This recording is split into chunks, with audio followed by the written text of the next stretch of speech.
आप एक बेलपत्र, जैसे आप एक बेलपत्र कि ये दो जो पत्तियां होती हैं, जरा ध्यान देंगे, ये दो जो पत्ती नीचे की रहती है बेलपत्र, आगे का भाग एक बेलपत्र और नीचे की जो ये दो पत्तियां होती हैं, इन दो पत्तियों के ऊपर एक एक शमी पत्र। ये दो जो पत्तियां हैं, इन पत्तियों के ऊपर एक एक शमी पत्र और लाल चंदन ये रखकर, कितना भी रोगीला व्यक्ति हो, रोग से ग्रसित व्यक्ति हो, जिंदगी में कितना ही दुख पड़ रहा हो, बेलपत्र की ये दोनों पत्ती जिसके ऊपर शमी पत्र रखकर, लाल चंदन रखकर, श्री हनुमान जी महाराज और हनुमान जी महाराज के तीसरे नंबर के भाई श्री गतिमान जी। हनुमान जी कितने भाई हैं? 6। उसमें हनुमान, रतिमान, व्रतिमान, मतिमान, गतिमान, तो जो नीचे के क्रम में आते हैं श्री गतिमान जी, उन गतिमान जी और हनुमान जी का नाम लेकर जो शिवलिंग के ऊपर समर्पित कर देता है, रोग का निवारण होता ही है, रोग मुक्ति होती ही। कि हनुमान जी महाराज शंकर भगवान का एक अंश स्वरूप है, एक अंश स्वरूप। पूरी शिव महापुराण की कथा को उठाकर देखिए, स्कंद पुराण को, मत्स्य पुराण को, कूर्म पुराण को उठाकर देखिए। एक बाणासुर का चरित्र और एक श्री हनुमान जी महाराज का चरित्र, बहुत सुंदर सुंदर। शिव का एक अंश माता अंजना के तप साधना से शिव की प्रागट्यता और शंकर भगवान की प्रागट्यता से शंकर का स्वरूप प्रकट होना। इसीलिए तो कहते हैं शंकर सुमन केसरी नंदन।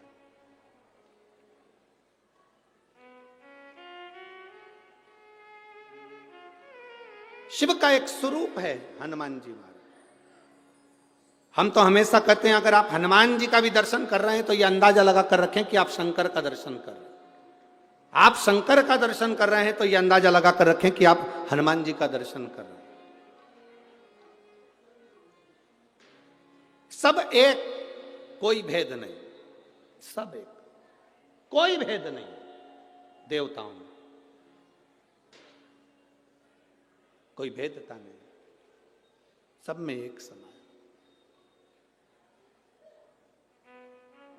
भगवान कृष्ण ने गीता किसको सुनाई थी? जम के बोलो। युद्ध के मैदान में भगवान कृष्ण ने गीता किसको सुनाई थी? जम के बोलो, जरा आवाज आना चाहिए।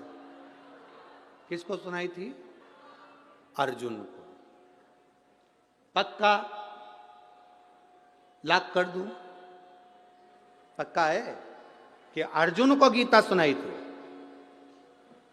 जिसने स्कंद पुराण का स्मरण करा हो, मत्स्य पुराण का स्मरण करा हो, उसमें संवाद मिलता है द्वारकाधीश के पास में जब अर्जुन पहुंचे, अर्जुन ने निवेदन करा कि आप मेरी ओर से युद्ध लड़ें। भगवान ने कहा भी जाओ, मैं बुलाऊंगा तब आना। अर्जुन आए, हनुमान जी को भी बुलाया। अर्जुन हनुमान जी दोनों आए, द्वारकानाथ संध्या करने बैठ गए, उठे नहीं। तब दोनों अर्जुन और हनुमान समुद्र के किनारे घूम रहे हैं, दोनों घूम रहे हैं। अब अर्जुन और हनुमान दोनों समुद्र के किनारे पर घूम रहे थे। घूमते घूमते अर्जुन के मुख से निकल गया, तुम कौन हो? हनुमान जी ने कहा, मैं राम का सेवक हनुमान, राम भक्त हनुमान। अर्जुन ने कहा, वो राम जी जिन्होंने बंदरों से पत्थर फिगवाए थे, सेतु बनवाया था, तब पार उतरे थे, और मैंने सुना बड़े वीर योद्धा थे। वो चाहते अगर मेरे जगह पर मैं होता तो पत्थर फेंकने नहीं देता, एक बाण छोड़ता, यहां से लेकर समुद्र के उस पार पुल बना देता। अर्जुन ने कहा, मैं होता तो पुल बना देता, बाण छोड़कर यहां से लेकर वहां तक का एक पुल तैयार कर देता। हनुमान जी ने कहा, तू पुल बनाता, मेरे जैसा एक बंदर लात रखता तो टूट जाता। तो पुल बनाता, मेरे जैसा बंदर एक लात रखता, बानर, टूट जाता। अर्जुन ने कहा, टूट नहीं सकता, और तोड़ दिया तो अर्जुन ने कहा तू तोड़ के बता दे, मैं अपने शरीर को जलाकर भस्म कर दूंगा, पक्का। ठीक है, तू बना पुल। अर्जुन ने बाण का पुल बना दिया। हनुमान जी ने जो पांव धरा तो सब टूट के चर करके सब टूट गया। जो टूटा तो अर्जुन समाधि में लीन होने के लिए लकड़ियां जमाने लगे। इतने में द्वारकाधीश आकर खड़े हो गए। अर्जुन क्या कर रहे हो? मैं हनुमान से हार गया, इसलिए मैं शरीर को त्याग रहा हूं। अर्जुन, तुम हनुमान से नहीं आ रहे हो, तुमने राम की निंदा कर दी है। जो जीव परमात्मा की निंदा करता है, चाहे राम की करे, चाहे कृष्ण की करे, चाहे संत की करे, चाहे साधु की करे, चाहे गुरुजन की करे, चाहे शिव की करे, संसार में जन्म लेने वाला अगर मनुष्य संत गुरु भगवान की निंदा करता है तो वो कभी उन्नति की सीढ़ी पर नहीं चढ़ सकता, वो नीचे ही धकेलेगा, जाएगा जमीन, वो ऊपर नहीं जा सकता, वो ऊपर की ओर नहीं बढ़ेगा।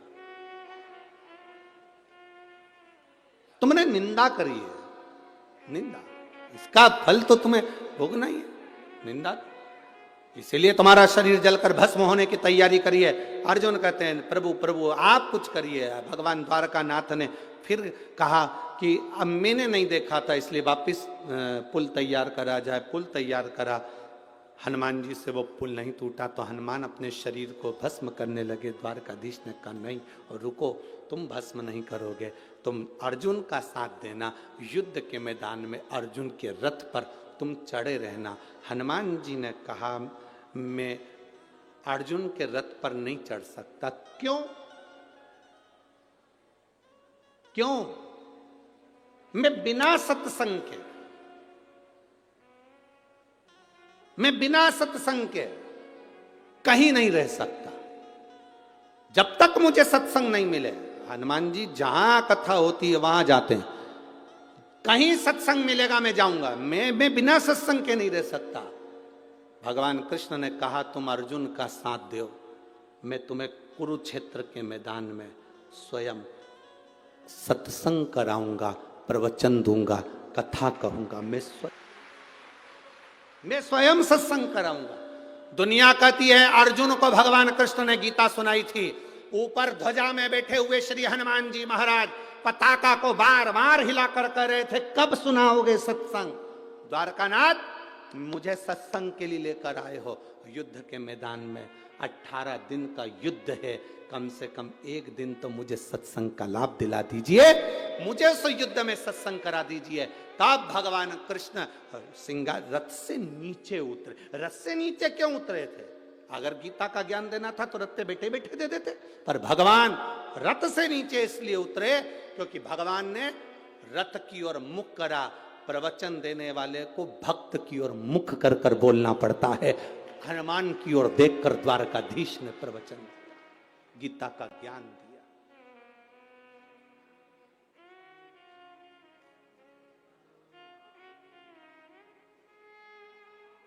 शंकर सुमन कैसे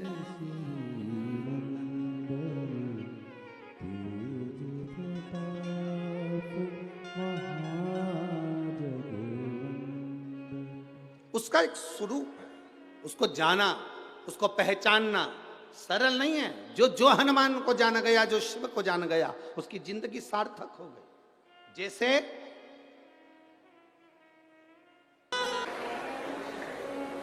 भागवत जी के यजमान राजा परीक्षित हैं, रामचरितमानस के यजमान काशी के नरेश हैं, देवी भागवत, मत्स्य पुराण, विष्णु पुराण के यजमान स्वयं संत साधु गुरुजन है।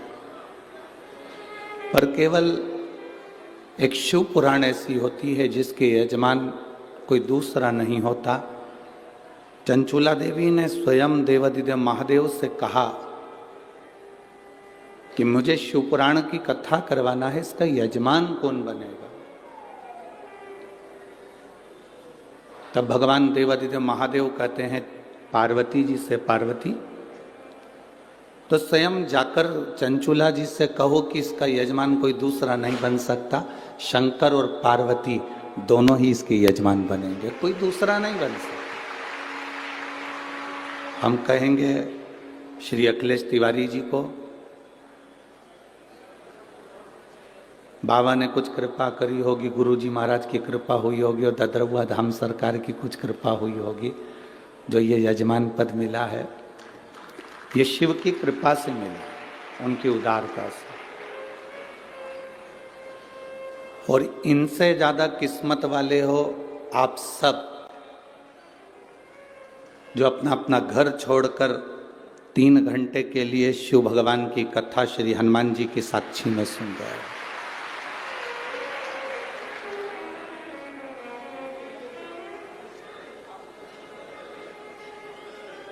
ये उनकी कृपा से आप लोग यहां बैठे हो।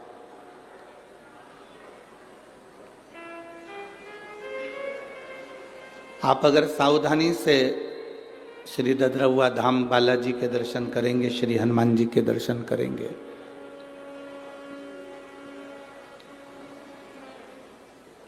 तो शायद ही पूरी दुनिया में एक ही मूर्ति होगी जो हनुमान जी नाचते हुए सखी भाव में तुम्हें दिखेंगे, वो केवल ददरवा धाम में ही दिखेंगे।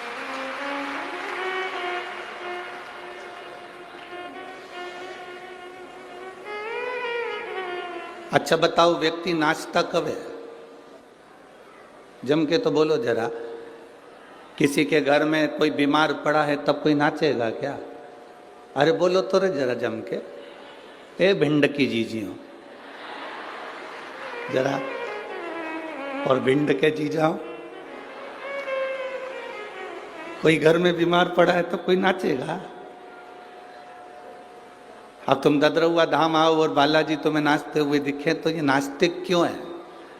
क्योंकि उनको मालूम है मेरे पास में उसी को बुलाता हूं जिसको मुझे ठीक करके भेजना है, इसलिए मैं नाचता रहता हूं, ये तो बुलाता ही नहीं। तो ये कोई बीमार पड़ा हुआ और तुम कहो कि घर में कोई को बोतल चढ़ रही हो, ऑक्सीजन लगी हुई हो, और तुम बड़े अच्छी साड़ी वाड़ी पहन के झामर झुमका डेंटिंग पेंटिंग पूरी करके 2 घंटे तक लाइन वाइन खींच के और नैन मैन लगा लोगों के और फिर तुम नाचो, तो कोई तुमसे पूछे क्यों नाच रही है, तो क्या हमारी अम्मा को बोतल चढ़ रही है? अब अम्मा को बोतल चढ़ रही है तू नाच रही है?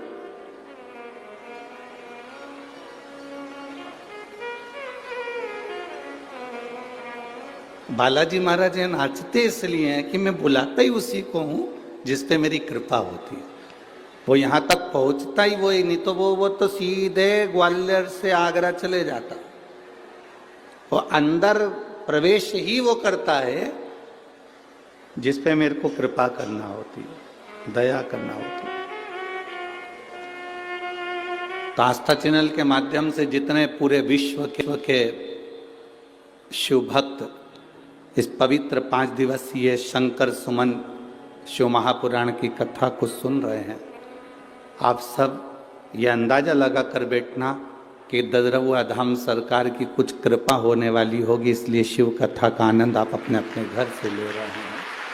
ये उनकी करुणा से हो। और तेरी कृपा बिना ना हिले एक भी अणु, लेते हैं श्वास तेरी कृपा से तनु तनु। बखान क्या करूं मैं राखों के ढेर का, चपटी बहुत में खजाना कुबेर का। हे गंगाधार मुक्ति द्वार ओंकार तू, भोले ओंकार तू। आयो शरण लिया शंभु कार तू। देखो, जो चीज हमारे पास में नहीं होती हम उसको पाने का प्रयास करते हैं। जो मोबाइल हमारे पास में नहीं है उस मोबाइल को पाने का हम प्रयास करते हैं। जो वस्त्र हमारे पास में नहीं है उसको पाने का हम प्रयास करते हैं। फ्रिज नहीं है, कूलर नहीं है, वॉशिंग मशीन नहीं है या कोई सामान नहीं है तो उसको पाने का हम प्रयास करते हैं, उसको पाने का तरीका ढूंढते हैं। ये मोबाइल मेरे पास कैसे आएगा, ये सामान मेरे पास कैसे आएगी, ये सामग्री मेरे पास कैसे आएगी, उसको पाने का हम कुछ तरीका ढूंढ रहे हैं।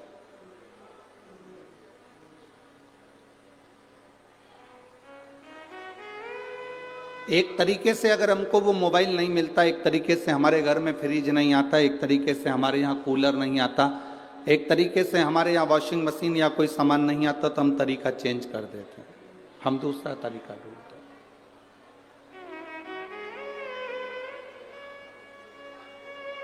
दूसरे तरीके से भी अगर हमको वो चीज नहीं मिलती तो हम कोई तीसरा तरीका ढूंढते हैं। तीसरे तरीके से भी अगर कोई चीज नहीं मिलती तो हम चौथा तरीका ढूंढते हैं। शिव महापुराण की कथा कहती है,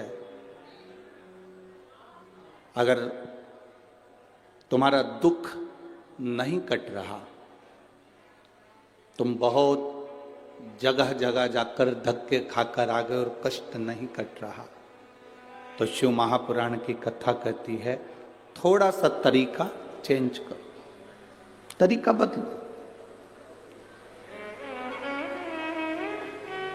अभी तक दुनिया में भटक लिया, जगह जगह जाकर हमने भटक कर देख लिया, अब हमें भटकना नहीं है। अब हमको उस भटकन को छोड़कर तरीका चेंज करना है, तरीके से बाहर होना।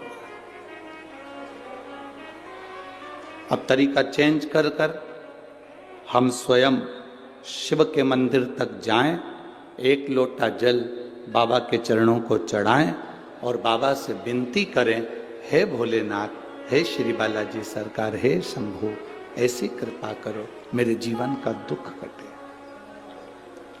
हम फिर उनसे कहें, हम उनसे प्रार्थना करें। जब तक हम प्रार्थना नहीं करेंगे वो सुने कैसे? एक मां को मालूम है मेरा बेटा 4 रोटी खाता है, पर मां 4 रोटी एक साथ थाली में नहीं रखती। एक मां को मालूम है मेरा बेटा 3 रोटी खाता है, मां 3 रोटी थाली में नहीं रखती। एक पत्नी को मालूम है मेरा पति 5 रोटी खाता है, पर पत्नी थाली में 5 रोटी नहीं रखती। कारण पति आवाज लगाता है, सुनो आज सब्जी अच्छी बनी है, 1 रोटी और लाओ। पत्नी को खुशी होती है।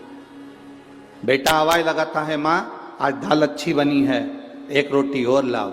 माँ धीरे धीरे कर कर उसकी थाली में 1-1 रोटी 2-2 रोटी देती है, पर एक साथ सारी रोटी नहीं रखती।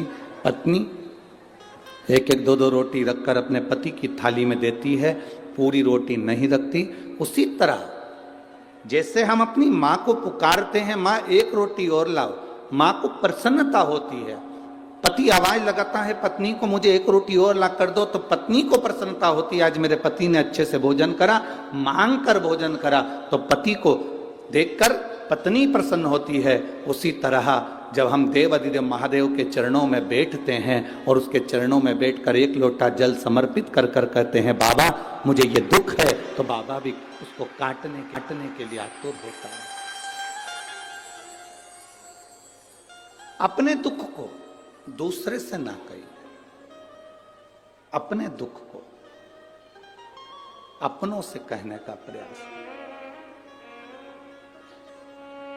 जब हम अपने मन की बात जब देव अधिदेव महादेव से कहते हैं तब बाबा सुनता जरूर है।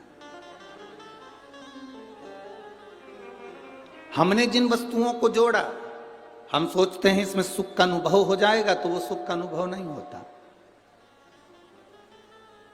एक सेठ जी के पास में 4 चीजें बड़ी कीमती थी। एक गधा बड़ा कीमती था, एक बकरी बड़ी कीमती थी, एक घंटी बड़ी कीमती थी, एक जोड़ सेठ जी जो कपड़े पहनते थे वो भी बड़ा कीमती था। सेठ जी के पास में ये चारों चीजें बड़ी कीमती थी। गधा कीमती था, बकरी कीमती थी, घंटी कीमती थी, एक जोड़ जो कपड़े पहनता था सेठ, वो कीमती था। 4 चोरों ने विचार करा इस सेठ जी की चारों चीजें चुरा ली जाए, पर चोर आपस में विचार करने लगे चुराएं तो चुराएं कैसे। सेठ इतना समझदार है कि कपड़े तो छोड़ता नहीं है, पहन के रखता, गधे की पूंछ से बकरी को बांध के रखता, बकरी के गले में घंटी बांध के रखता। सेठ जी खुद गधे पर बैठ जाता है तो कपड़े कोई चुरा नहीं सकता, खुद पहना हुआ है। गधे पर बैठा है तो गधा भी कोई नहीं चुरा सकता। गधे की पूंछ से बकरी बंधी है और बकरी के गले में घंटी बंधी है तो घंटी बजती रहती है। तो सेठ जी को मालूम है कि बकरी भी है और घंटी भी है। अब चुराने वाला चुराएगा कैसे? चुराएं तो चुराएं कैसे? पर चोर भी होशियार थे। उन्होंने कहा 4 चौराहे पर खड़े हो जाओ। एक चौराहे के चोर ने चोरी करना प्रारंभ करा, बकरी की घंटी को धीरे धीरे पीछे से खोला और गधे की पूंछ से बांध दिया और बकरी को चुरा कर ले गए। दूसरा चोर पीछे से निकला तो बकरी को निकाल कर ले गया। अब सेठ जी के कानों में घंटी की आवाज नहीं आई, पलट कर देखा तो बकरी और घंटी दोनों गायब थे।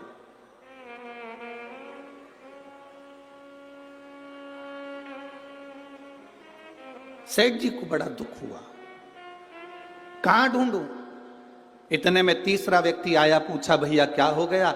मेरी बकरी को और मेरी घंटी को कोई चोर ले गया, जरा मेरा गधा पकड़ना, मैं अब भी देख कर आता हूं। वो गधा पकड़ाया, चोर तीसरा गधे को लेकर चले गए।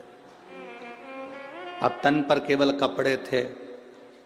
अकेले चौथे नंबर के चोर को वो कपड़े चुराना थे। अब चुराएं तो चुराएं कैसे? तो चोर कुएं के पास में जाकर रोने लगा। सेठ जी ने आकर पूछा क्यों रो रहे हो?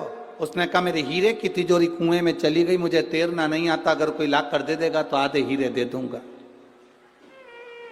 सेठ जी ने विचार करा आधे हीरे में तो मेरा गधा भी आ जाएगा, बकरी भी आ जाएगी, घंटी भी आ जाएगी, मैं ला कर देता हूं, ले मेरे कपड़े संभाल। चोर को कपड़े दिए, लेने के लिए कुएं में सेठ जी कूदे। जब निकल कर बाहर आए तो कपड़े भी गायब थे, ना बकरी बची थी, ना घंटी बची थी, ना गधा बचा था, ना कपड़े बचे थे। शरीर नग्न था, केवल सेठ जी बचे थे। एक हाथ में डंडा लेकर चारों तरफ घुमाने लगे। एक संत ने पूछ लिया, सेठ जी क्या बात है, क्या हो गया? सेठ जी कह रहे हैं मेरी सारी वस्तु कोई चुरा कर ले गया, ये शरीर कोई ना ले जाए। संत ने कहा सेठ ये शरीर यहीं पड़ा रह जाएगा, केवल आत्मा चली जाएगी। ये वस्तुएं तू जोड़ जोड़ कर रखता रहा, ये सब चली जाएगा, कुछ नहीं बचा।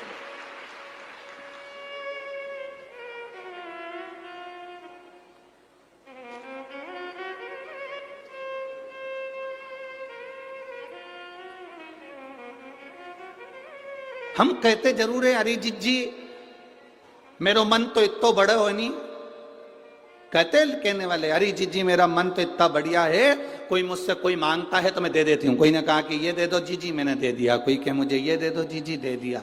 और वही जी ट्रेन में चढ़े और अपनी सीट पे कोई बैठ जाए, फिर जी क्या करे? अभी तो कह रही थी कि मेरे से कोई मांगता है तो दे देते, अब कौन दे रहा? फिर इतने में तो जी भी कह अरे भाई कहां बैठ गई तू, चलो उधर हटो। कहां बैठ रहे हो? यहां चलो हटो यहां से, ये हमारी सीट है। महाराज एक स्टेशन पर तुम्हें उतरना है, एक स्टेशन पर उसको उतरना है, जिसकी मंजिल आती जाती है वो उतरता चले जाता है। बस अंतर इतना है जो ट्रेन में बैठकर मूंगफली खा लिया, मोबाइल चला लिया, अच्छे से खूब एंजॉय कर कर सफ़र कर लिया, उसका सफ़र ठीक है। नहीं तो एक न एक स्टेशन पर उतरना सभी को है। ये मानव का जो शरीर मिला है, 3.5 करोड़ रोम छिद्र, 21,600 श्वास प्रतिदिन इस मनुष्य के शरीर से निकल रही है। इस शरीर की एक एक श्वास को जिसने ठीक तरीके से रमण कर लिया, भगवान के भजन में लगाकर और कुछ परमार्थ का कार्य कर कर, तो समझो कि शरीर ठीक है। नहीं तो जाना तो सबको है, जाना सबको है, कोई दूसरा कर ही नहीं रहा। शंभु शरणे पड़ी मांगू घड़ी रे दुख काटो दया करी ने दर्शन शंभु शरणे मांगू घड़ी रे दुख काटो दया करी शिव तत्व की प्राप्ति किसको कहते हैं?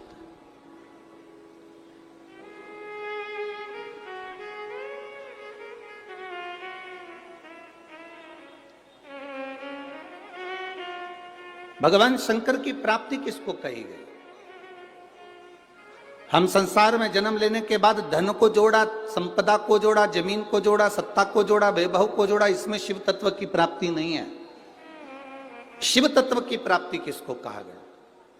आपने अगर एक गिलास किसी को पानी पिलाया है, किसी भूखे को भोजन कराया,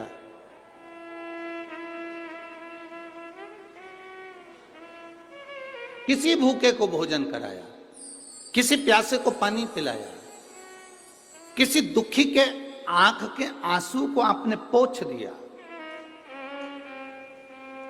कोई विद्या का अध्ययन करना चाहता था और उसकी एजुकेशन के लिए, उसकी विद्या के लिए आप आगे आकर खड़े हो गए, तो ये समझ लो किसी के पास में दवाई का पैसा नहीं और आपने आकर आगे आकर सेवा कर दी।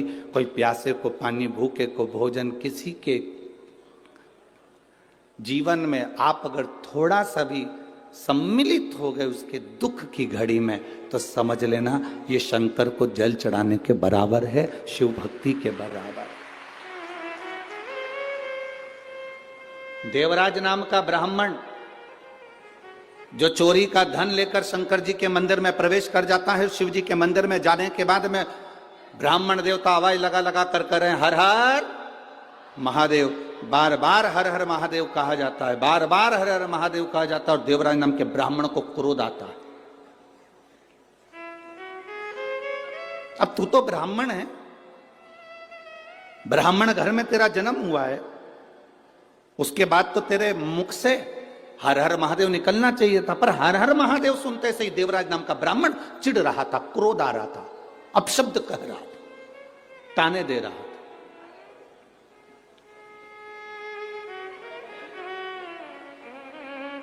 संसार में ऐसे बहुत सारे हैं जिनको भगवान के नाम से चिढ़ हो सकती है, जिनको भगवान के भजन से चिढ़ हो सकती है, भगवान की भक्ति से चिढ़ हो सकती है, पर हमें उसका स्मरण नहीं करना है कि कौन चिढ़ रहा है, कौन अपशब्द कर रहा है, कौन ताने दे रहा है, कौन आड़ा टेढ़ा कर रहा है, हमें उससे कोई मतलब नहीं। क्या किसको रोइए, जम जम के बोलो जरा, क्या किसको रोइए, चादर तान के सोइए। आग लगे बस्ती में, खूब अच्छे से जिंदगी जियो। जरा जरा सी बात में उसने बोल दिया तुम रोने बैठ गए, उसने कह दिया तुम रोने बैठ गए, आग लगे बस्ती में, अपन रहो मस्ती में। जो जितना मना करे, मंदिर के सामने से निकल कर जा रहे हो, लोग तुम पर हंस रहे हैं। बताओ, ये चल दी पानी चढ़ाने के लिए, ये चल दी सियोर वाले महाराज की चेली, चली पानी चढ़ाने के लिए शंकर जी को, और तुम रूठ गई, गुस्सा आ गया, तुम्हें क्रोध आ गया। नहीं, वो जितना जितना बोले तुम उतनी जोरदार खजूर वाली चोटी बना, हमने चूड़ा मूड़ा घस के फिर जान ला। आग लगे बस्ती में, अपन रहो मस्ती में, खूब जोरदार तरीके से। भगवान के सामने कभी भी उदास मन से नहीं जाना, बिल्कुल मत जाओ।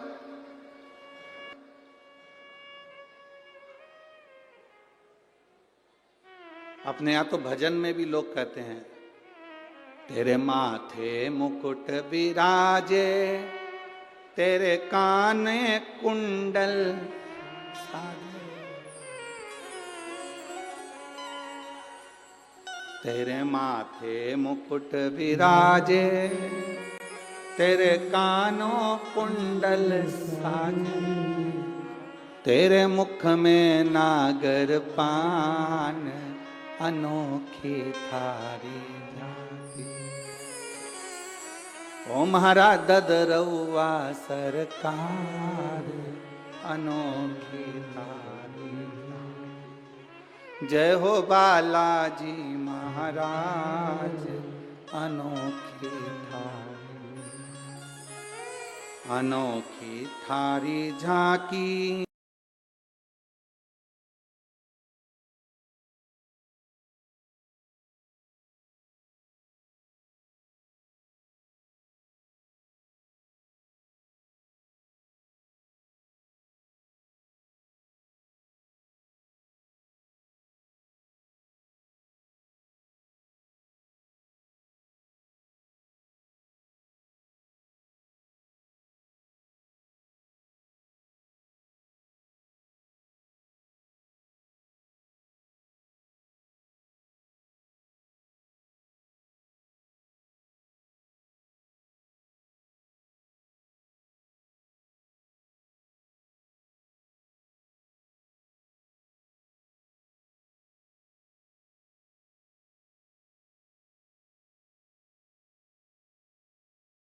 अनोखी थारी झांकी महारा ददरौआ सरकार,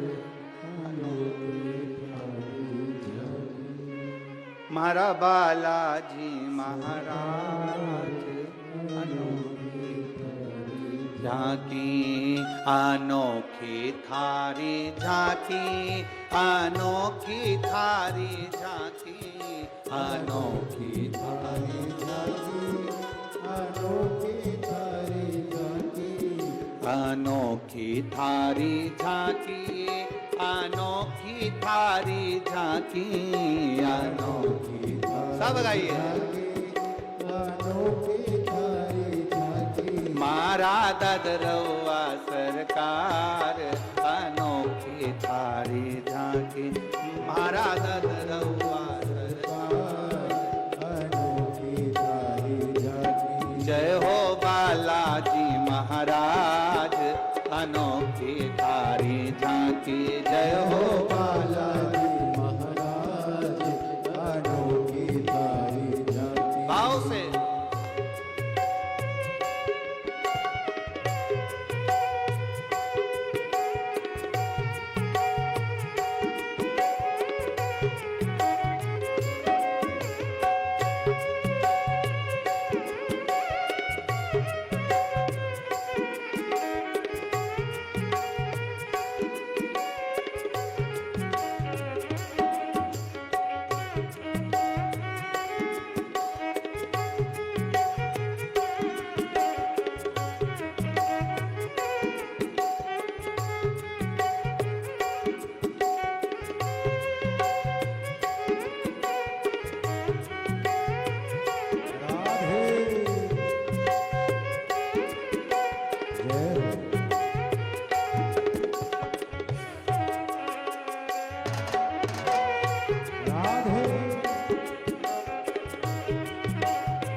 तन पे सिंदूर सोए और सिर पे मुकुट विराजे, तेरे तन पर सिंदूर तेरे तन पे सिंदूर सोए और सिर पर मुकुट विराजे, तेरे तन पर सिंदूर सोए और सिर पर मुकुट विराजे, तेरे गल बैजंती माल अनोखी थारी झांकी, तेरे गल बैजंती अनोखी झांकी, मारा ददरौआ सरकार अनोखी थारी झांकी,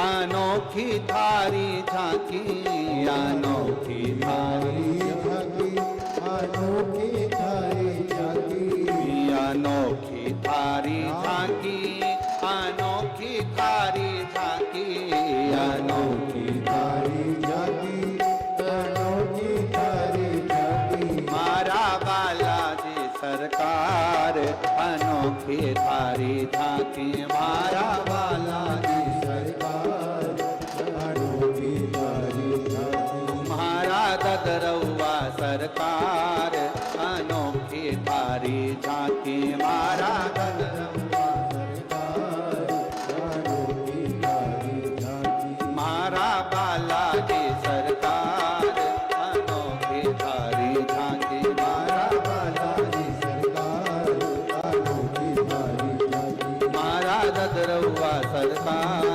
अनोखी थारी झांकी। हर हर महादेव।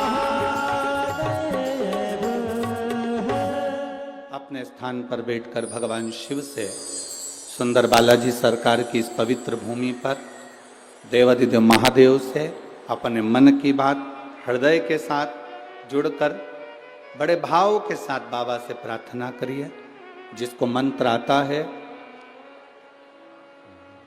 जिसको श्री शिवाय नमस्तुभ्यम आता है, वो अपनी वाणी से थोड़ा उच्च स्वर में तेज आवाज में बाबा से प्रार्थना बड़े भाव के साथ में करिए।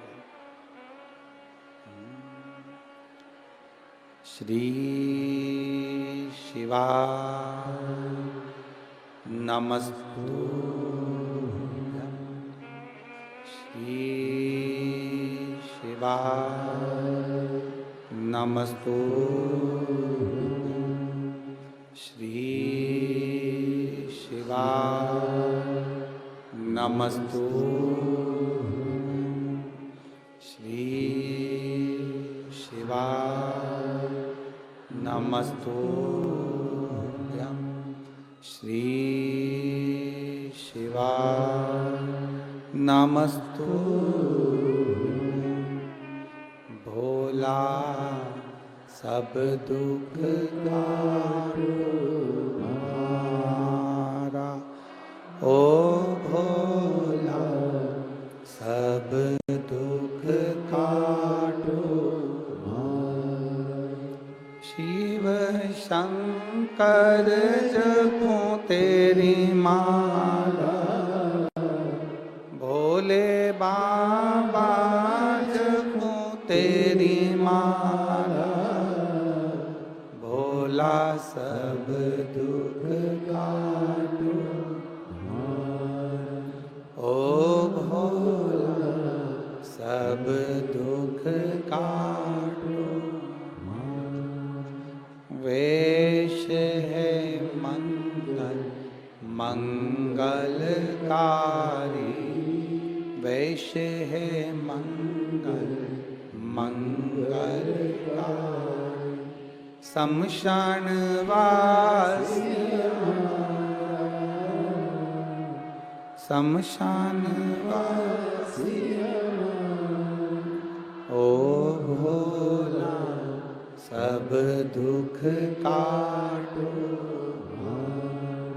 ओ भोला सब दुख काटो।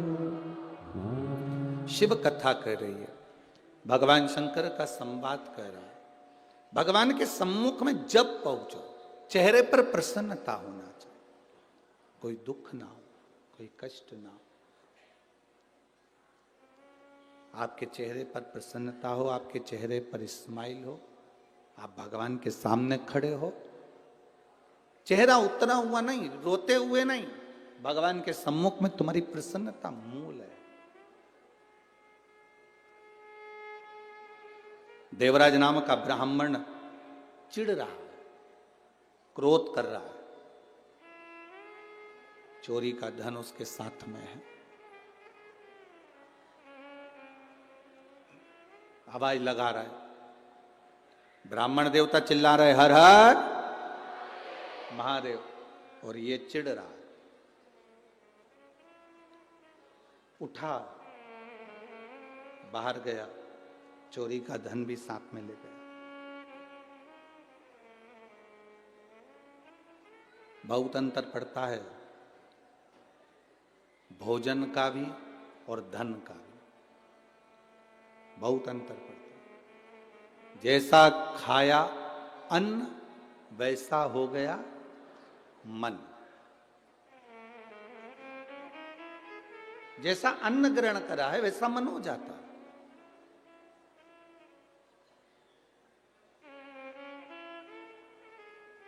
आप लोगों ने कथा सुनी होगी, भीष्म पितामह से दुर्योधन ने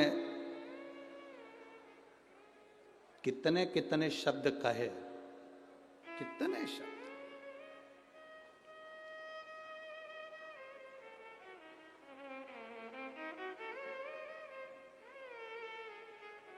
एक बार तो दुर्योधन ने यहां तक कह दिया था भीष्म पितामह से, तुम हमारे घर का अन्न खा रहे हो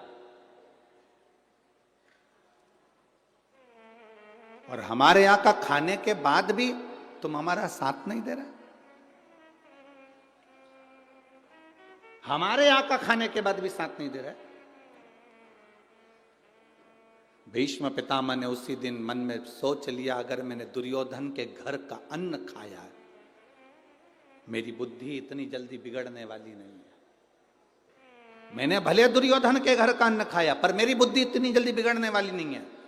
भीष्म पितामह ने कहा, अगर मेरी पूरी जिंदगी में मैंने दुर्योधन के घर का बेकार अन्न अगर खा लिया हो तो कुछ देर के लिए मेरी विवेक में वो बात आए कि मैंने अन्न खाया और बिगड़ा। बस उसी समय पर भीष्म पितामह ने संकल्प ले लिया कि कल का सूर्यास्त होते हुए अर्जुन नहीं देख पाएगा। संकल्प, अन्न का इतना प्रभाव। अब संकल्प लिया कि कल का सूर्यास्त होते हुए अर्जुन नहीं देख पाएगा, तो इतने में दुर्योधन को मालूम पड़ा कि मेरे भीष्म पितामह ने संकल्प लिया है कल अर्जुन मर जाएगा। मतलब पितामह का संकल्प कभी झूठा नहीं गया, कभी झूठा नहीं गया।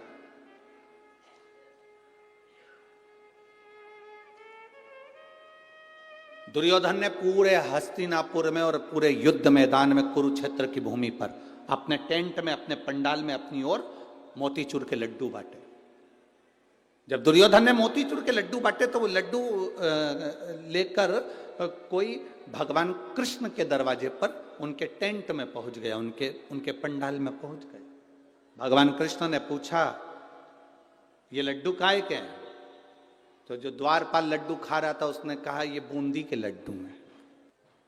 द्वारिकाधीश ने कहा, ये बूंदी के लड्डू तो मुझे भी दिख रहे हैं कि बूंदी के हैं। ये नुक्ती के लड्डू, ये बूंदी के लड्डू तो मुझे भी दिख रहे हैं कि बूंदी के हैं। लड्डू काहे के हैं? तो द्वार पर फिर बोला, ये बूंदी के ही तो लड्डू हैं। भगवान द्वारकानाथ ने कहा, ये तो मुझे दिख रहा है कि बूंदी के लड्डू, लड्डू काहे के? तो क्या ये बूंदी के ही हैं। अब भगवान को क्रोध आया। भगवान ने कहा, मुझे दिख रहा है कि बूंदी के लड्डू हैं, मैं ये पूछ रहा हूं ये लड्डू काय का है? फिर द्वारपाल बोला, लड्डू खाता खाता बूंदी के हैं। अब द्वारकाधीश जब बोले, फिर द्वारकाधीश ने कहा, देख मैं तेरे से एक बात कह रहा हूं, मुझे ये बता दे कि ये लड्डू काय के हैं। फिर द्वारपाल ने लड्डू खाकर कहा, बूंदी के। भगवान द्वारिकाधीश मुस्कुरा कर बोले, अब मुझे ये बता, ये लड्डू कौन बंटवा रहा है? तो द्वारपाल बोला, ये दुर्योधन बंटवा रहा है। अच्छा, क्यों बंटवा रहा है? कल अर्जुन मर जाएगा, भीष्म पितामह ने संकल्प लिया। अच्छा, भगवान कृष्ण ने कहा, जल्दी से मेरे को भी 4 लड्डू दे दे। द्वारकाधीश ने 4 लड्डू लिए, द्रौपदी के कक्ष में प्रवेश कर गए। और द्रौपदी के कक्ष में प्रवेश कर द्वारकाधीश ने आवाज लगाकर कहा, द्रौपदी, ए द्रौपदी। द्रौपदी आई, भैया आप, क्या बात है? भगवान ने कहा, ले द्रौपदी लड्डू खा ले। द्रौपदी ने पूछा, काहे के लड्डू है? भगवान बोले, मोतीचूर के हैं, तू खा। इस लड्डू की कहानी बड़ी विचित्र, तू तो खा ले। द्रौपदी ने लड्डू लिया, खाते खाते फिर पूछा, लड्डू काहे के? भगवान बोले, मोतीचूर के हैं।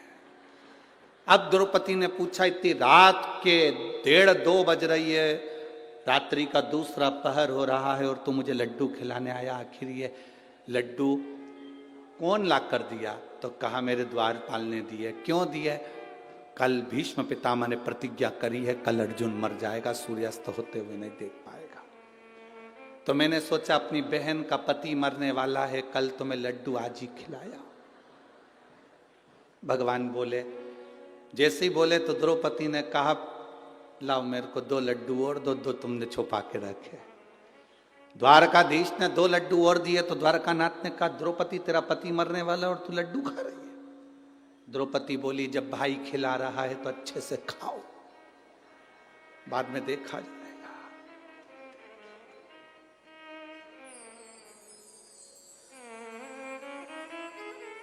रथ कौन चला रहा है? द्रौपदी ने पूछा। भगवान कहते हैं मैं।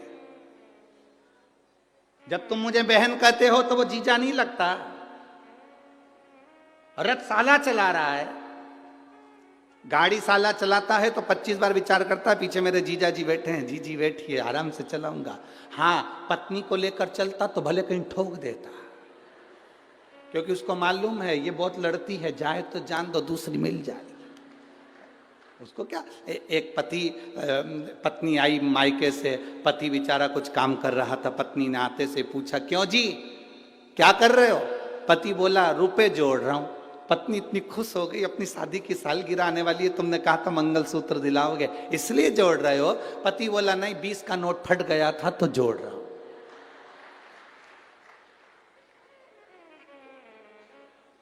पत्नी भी अंदर गई, फटे हुए दूध की चाय बना के दे दिला है, अब तुम इसको भी जोड़ लो। अब भगवान ने कहा ले ये लड्डू। द्रौपदी ने लड्डू खाया और भगवान से कहा आप कह रहे हो मेरा पति मरने वाला? हाँ, भीष्म पितामह की प्रतिज्ञा खाली नहीं जा सकती। उन्होंने प्रतिज्ञा करी थी जीवन भर कुंवारा रहूंगा, तो कुंवारे रहे। अब प्रतिज्ञा करी कि कल का सूर्यास्त होते हुए अर्जुन नहीं देखेगा, तो प्रतिज्ञा बिल्कुल पक्की है। ठीक है, लाओ 2 लड्डू और दो। द्रौपदी लड्डू खा रही है। द्वारकाधीश ने कहा द्रौपदी थोड़ी तो शर्म करो, पति मरने वाला है और तुमको चिंता नहीं। द्रौपदी ने कहा रथ की डोर तेरे हाथ में है तो मेरे पति की डोर भी तेरे हाथ में है, तो मरने नहीं देगा। अब सौंप दिया इस जीवन का सब भार तुम्हारे हाथों, है हार तुम्हारे हाथों में और जीत तुम्हारे हाथों। तू मरने नहीं देगा। ये पक्का। एक पत्र आया है, देखिए।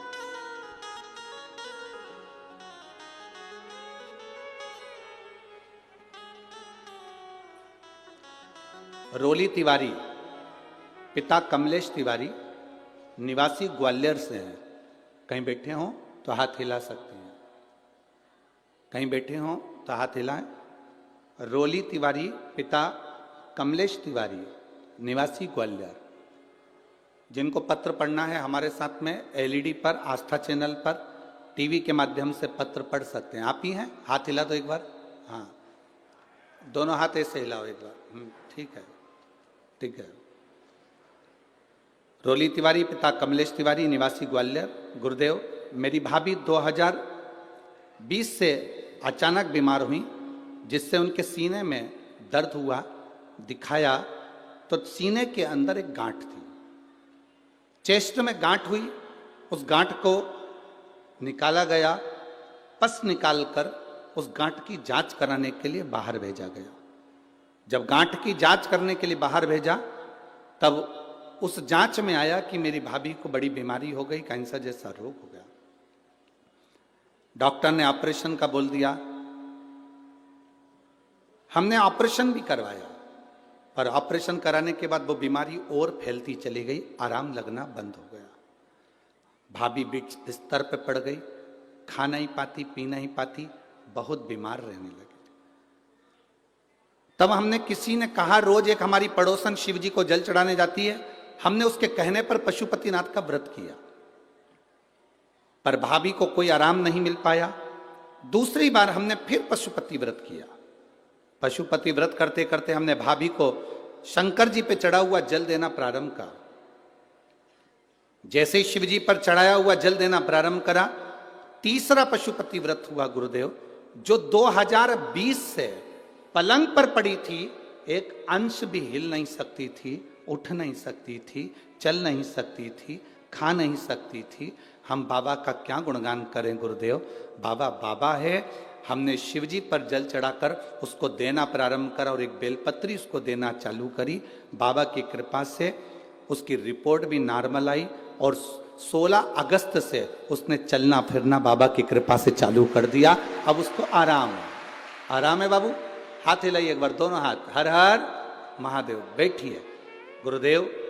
डॉक्टर ने भी कह दिया इसका रोग समाप्त हो रहा और बाबा की कृपा होना प्रारंभ हुई। यह शिव तत्व है।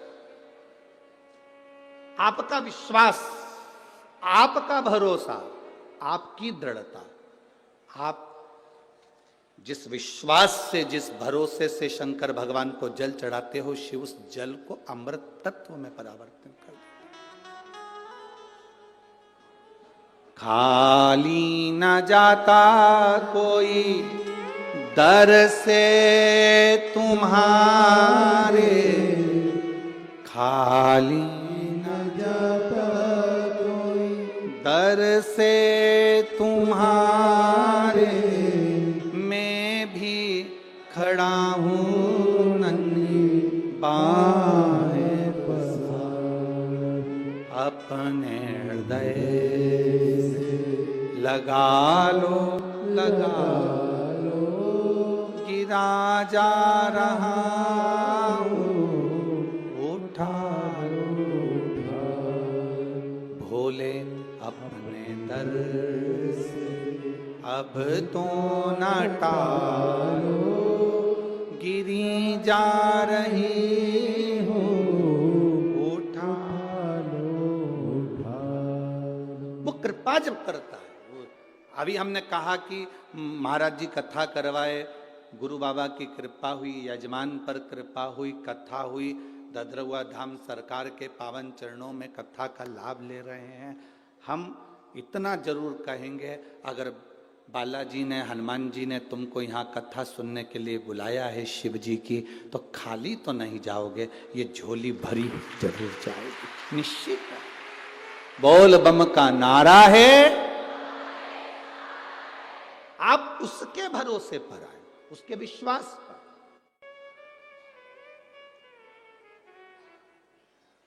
द्रौपदी कह रही है मेरा पति मर नहीं सकता, ये मेरा विश्वास है। दीन बंधु दीनानाथ मेरी डोरी तेरे, मेरी डोर तेरे हाथ में, तो कैसे मर जा। भगवान ने कहा द्रौपदी एक काम कर, जल्दी से तैयार हो जा, जल्दी तैयार हो, दासी के कपड़े पहन, नौकरानी के, दासी के कपड़े। द्रौपदी ने कहा दासी के कपड़े मैं क्यों पहनूं, तू पहन।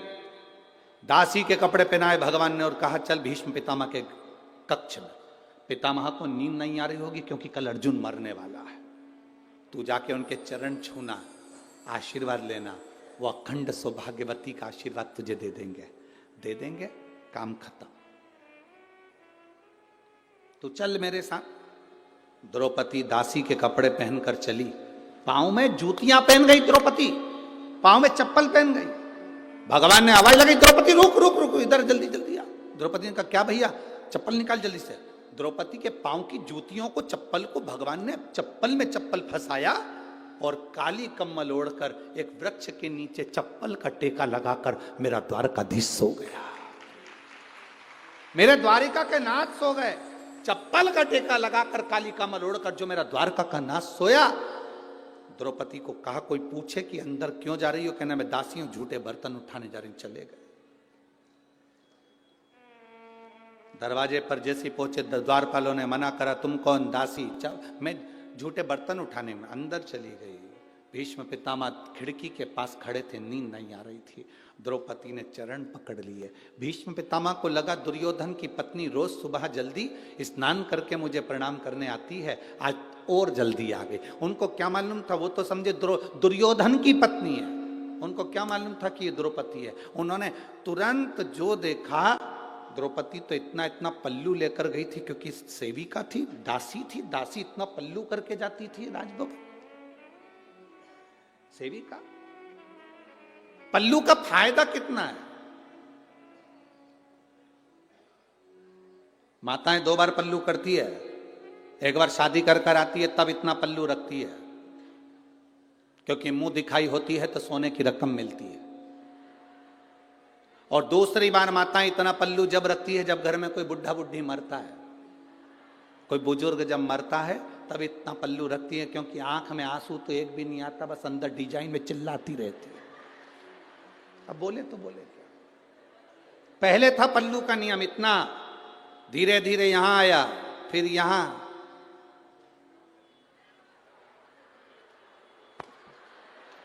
गया। अब तो वो लाइन आती है ना, देखते रह जाओगे, बस अब पल्लू दिखता ही नहीं है।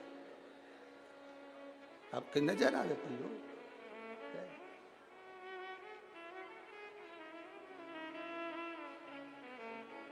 पहले के समय में होता था।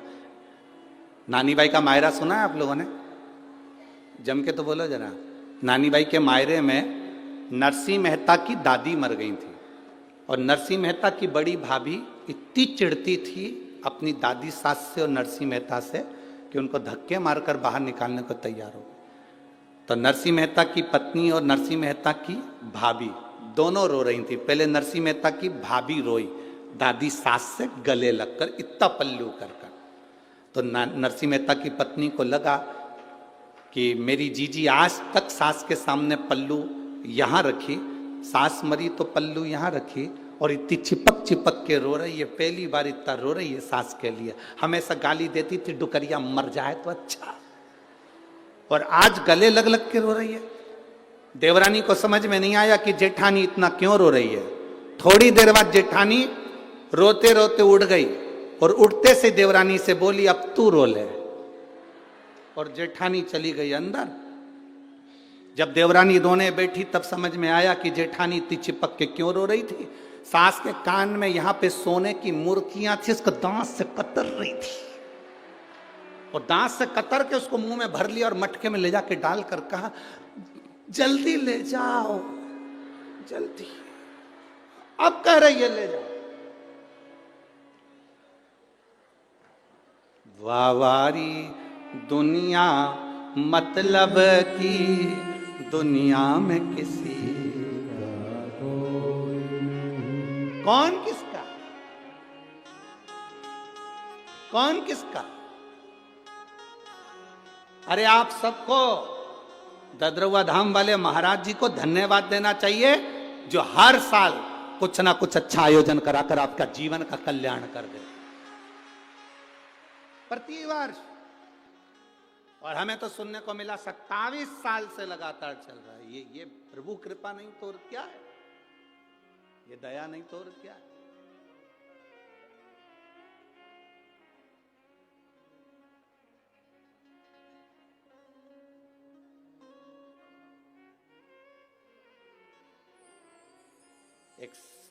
एक संत वो होते हैं जो अपने अपने वालों को खिला देते हैं, अपने अपने वालों के लिए कोई आयोजन अरेंज कर लेते हैं, पर ये वो संत हैं जो केवल अपने वालों के लिए नहीं सबके लिए करते रहते हैं। ये वो संत है, सहज नहीं। संत का जो स्वभाव होता है वो यही होना चाहिए, निर्मल मन सो मोहि, निर्मल।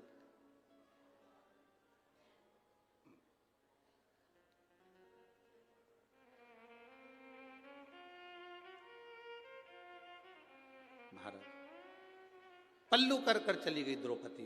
भीष्म पितामह के चरण पकड़े। भीष्म पितामह को लगा दुर्योधन की पत्नी, आशीर्वाद दे दिया, अखंड सौभाग्यवती भाव। तुम तो बोलो जरा जम के बोलो, अखंड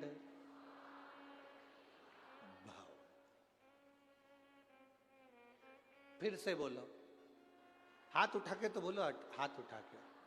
अखंड सौभाग्यवती भव। फिर से बोलो,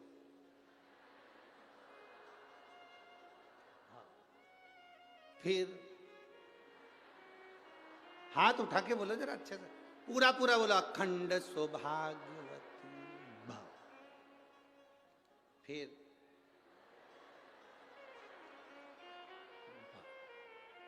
वापिस फिर नहीं, हम तुमसे बुलवाकर इसलिए देख रहे हैं क्योंकि सुदामा जी द्वारका गए थे और जब उन्होंने, द्वारकाधीश ने सुदामा जी से कहा था, देखो तुम्हारी बहुएं तुम्हें प्रणाम करने के लिए आएंगी, तुम्हारी सब घर की मेरी जितनी पत्नियां हैं सब प्रणाम करने आएगी, तुम आशीर्वाद देना। सुदामा जी के पास में द्वारकाधीश बैठ गए थे और सब रानियों से कह दिया था, मेरा दोस्त आया है, उम्र में बड़ा है, सब प्रणाम करना। एक एक रानी आना लाइन से, आशीर्वाद लेके जाना। सब लाइन आती रही, इसलिए हम प्रैक्टिकल कर रहे हैं कि उन्होंने 16,108 बार कैसे दिया होगा। अभी कितनी बार दिया तुमने? 4 बार। चालू हो जाओ 16,108। चालू चालू करो, हाथ उठाकर, अखंड सौभाग्य। 5 6, हाथ पूरा उठाओ। 7 8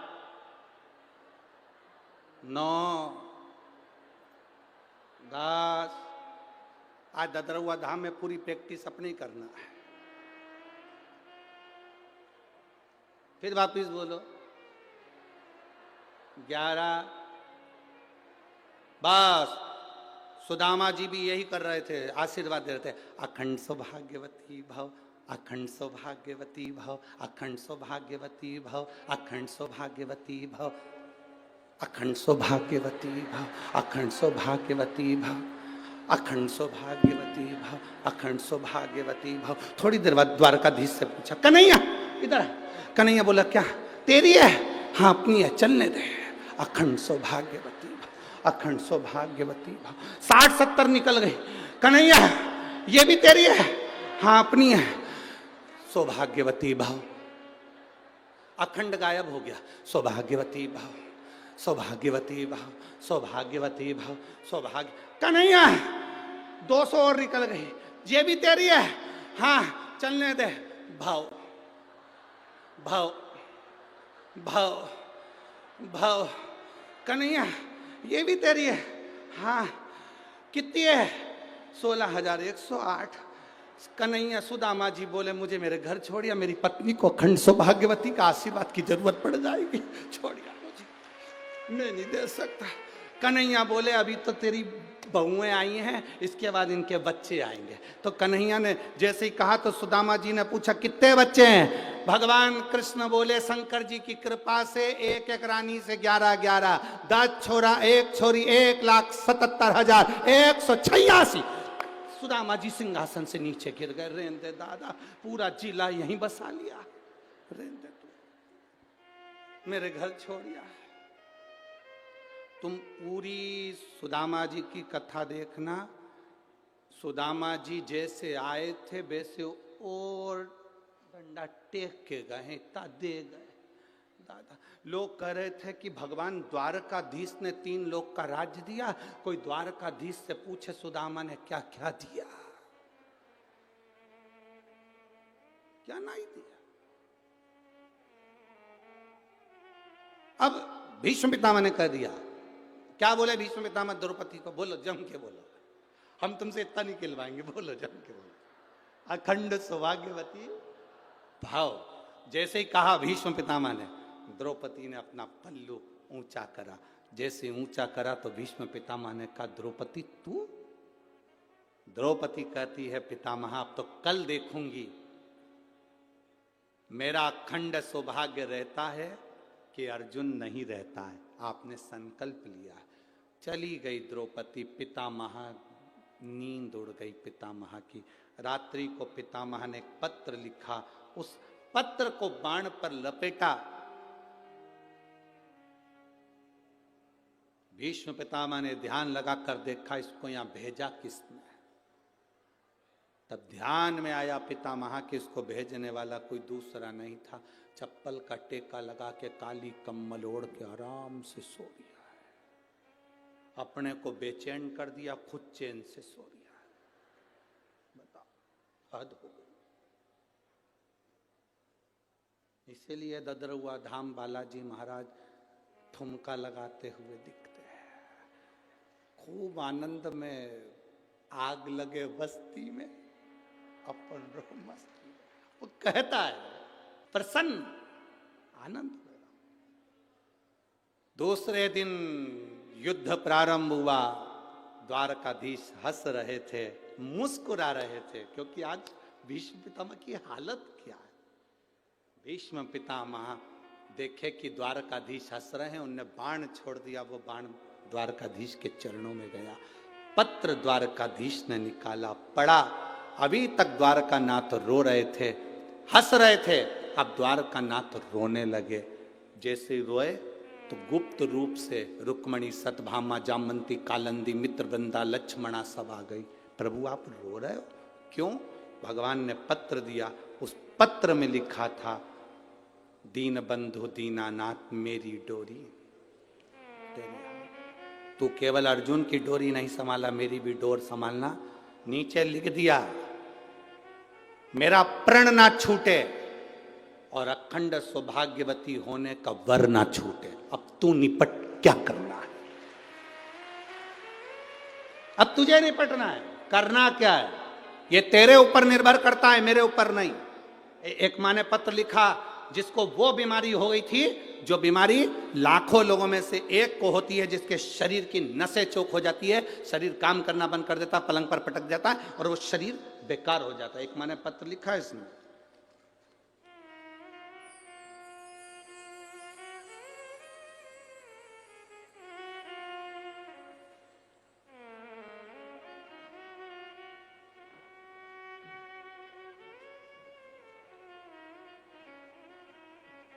शंभु शरण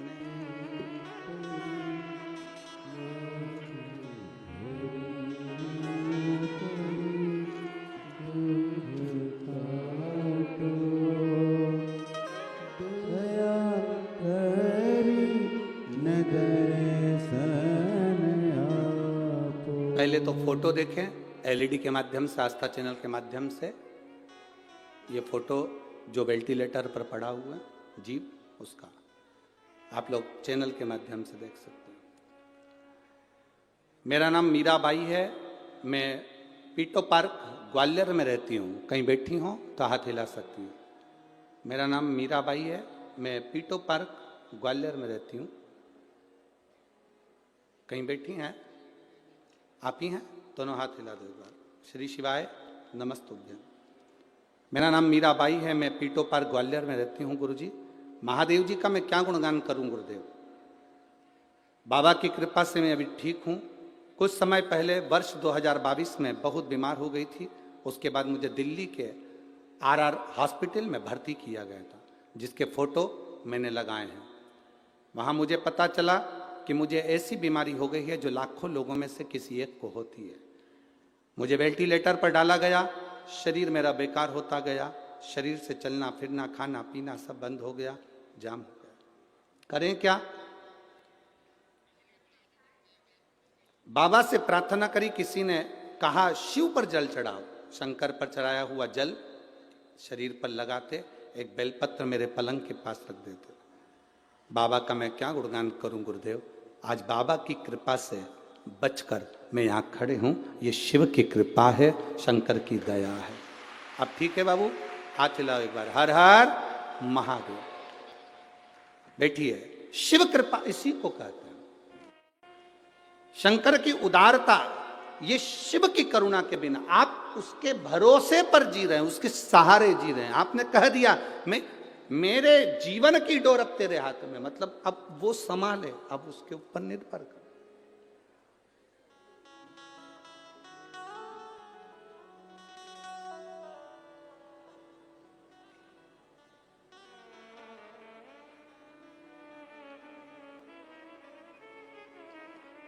अब सौंप दिया इस जीवन का सब भार तुम हमारे हाथों। संपूर्ण जीवन का भार हमने उसको दे दिया। अब हमारा नहीं कुछ, हम उसको दे दिए।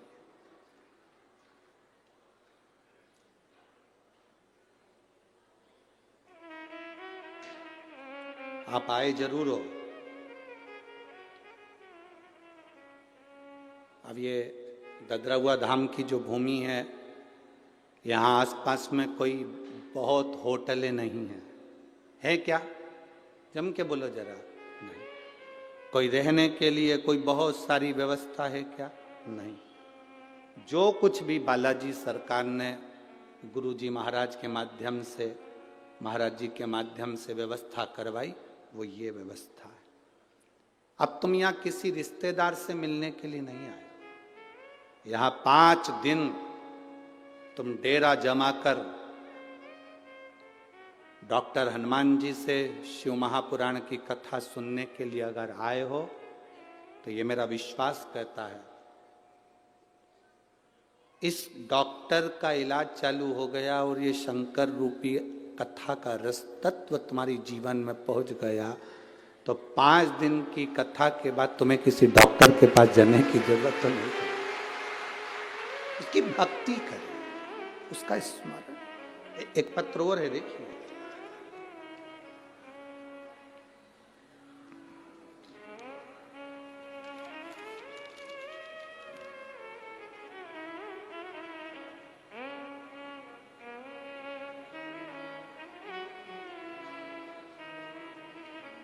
मेरा बेटा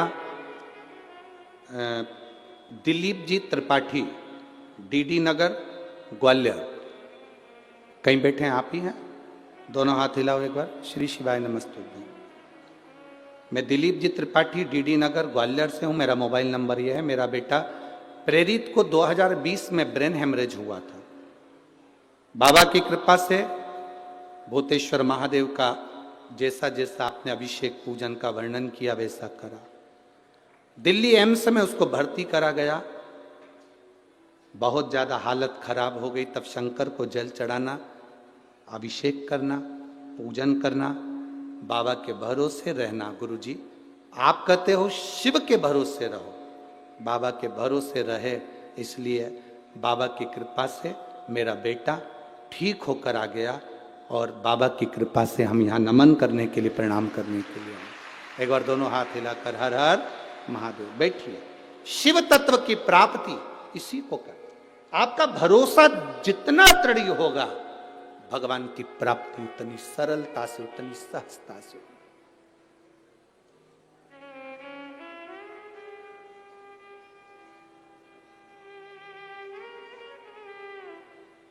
कोई तुमसे पूछे कहां गई हो 5 दिन के लिए, कह देना बालाजी सरकार की गोद में बैठकर शंकर की कथा का श्रवण कर रही हूं, अपने जीवन को सार्थक कर रही हूं। ददरौआ धाम, हाँ, मैं जंगल में है ना, जंगल में ही तो मोर नाचता है। बालाजी सरकार भी इसी जंगल में बैठकर नाचकर दुनिया का कल्याण कर देते हैं। इस जंगल में, हाँ, उसकी प्राप्ति का केंद्र बिंदु है। कहीं शहर में कथा होती तो मन भटकता कि वहां भी हो जाऊं, वहां भी हो जाऊं, वहां पर भी हो जाऊं। यहां तो 6-7 बजे के बाद तुम्हारा मन क्या, तुम ही नहीं भटकोगे। मन क्या, तुम ही ना भटको। रहने दो दादा, यहीं बैठो और ढोलक पीट पीट के हरिओम में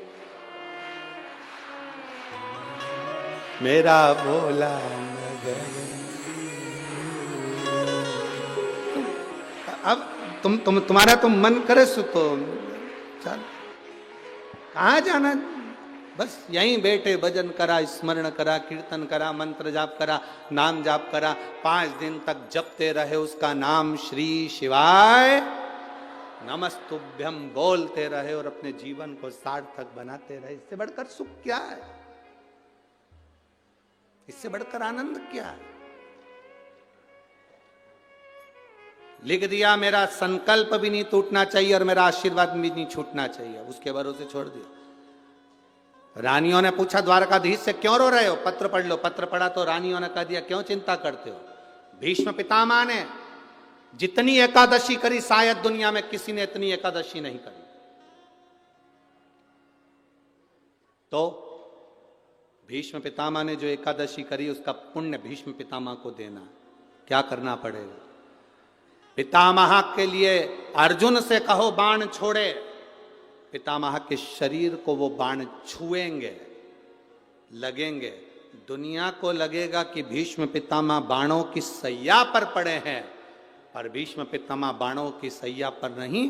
पितामह ने जितनी एकादशी करी है वो सारी एकादशी बाण बनकर भीष्म पितामह को अपने हाथ पर झेल लेगी, उसको मरने नहीं देगी, पटक।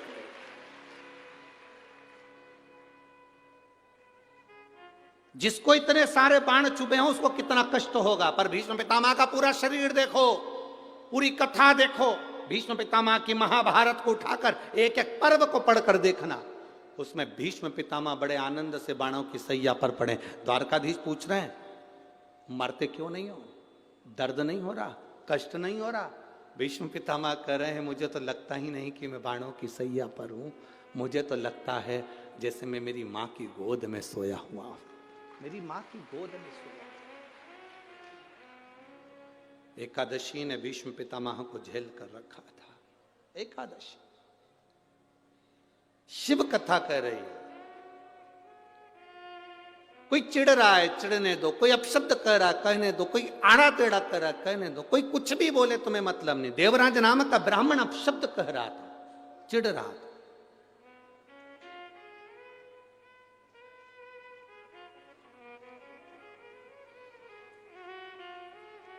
चिढ़ रहा। एक पत्र है, देखिए, उस पत्र को स्मरण करें।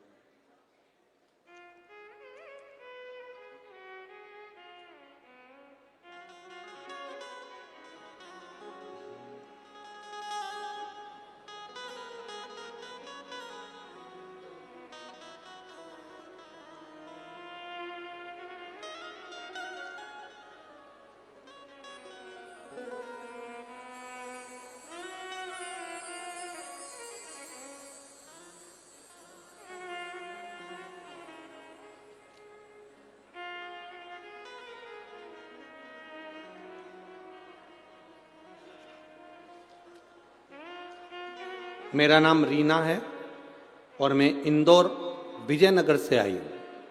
कहीं बैठी हो तो हाथ हिला सकती हैं। मेरा नाम रीना है और मैं इंदौर विजयनगर से आई हूँ। कहीं बैठी हैं तो हाथ हिला सकती हैं। अगर कहीं बैठी हो तो अपने दोनों हाथ हिला सकती हैं। वाले पंडाल में वापिस हाथ हिलाओ एक बार। हाँ ठीक है, दिख गए, दिख गए। मेरा नाम रीना है और मैं इंदौर विजयनगर से आई हूँ। गुरुजी, मेरे पति संदीप जी कुशवाहा को आज से साल भर पहले कैंसर हुआ था, जिनका इलाज करवाया था और कोई आराम नहीं पड़ा था। डॉक्टर ने ऑपरेशन का कह दिया था, लेकिन गुरुजी जब भी हॉस्पिटल जाते कुंदकेश्वर महादेव से प्रार्थना कर कर जाते। बेलपत्र शमीपत्र का प्रयोग जो आपने कहा वो हम कर कर जाते। बाबा का मैं क्या गुणगान करूं गुरुदेव। हर बार ऑपरेशन के लिए जाते और ऑपरेशन के लिए डॉक्टर मना कर देता, थोड़ा रुको उसके बाद करेंगे।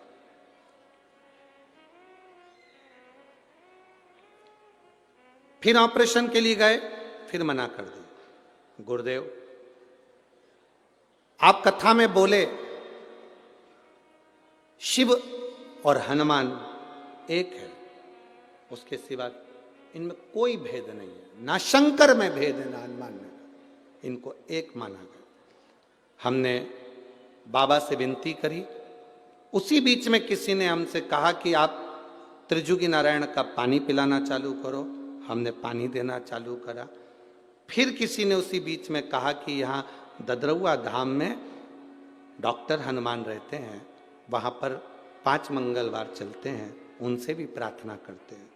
गुरुदेव, त्रिजुगी नारायण का पानी देते, कुंदकेश्वर महादेव का स्मरण करते, ददरौआ धाम सरकार के दर्शन करने के लिए बालाजी के आने लगे। बाबा का मैं क्या गुणगान करूं गुरुदेव, वास्तव में शिव हनुमान के रूप में और हनुमान शिव के रूप में हैं, दोनों ने साथ लिया। आज मेरे पति ठीक हैं, मैं बाबा को यहाँ नमन करने के लिए। पति आए हैं क्या सत में? आए हैं? हाथ हिलाओ जरा। हाँ, अब ठीक है, आराम है आपको? श्री शिवाय नमस्तुभ्यम। बैठी है, बाबा की कृपा का स्मरण करते रही। शिव तत्व की प्राप्ति,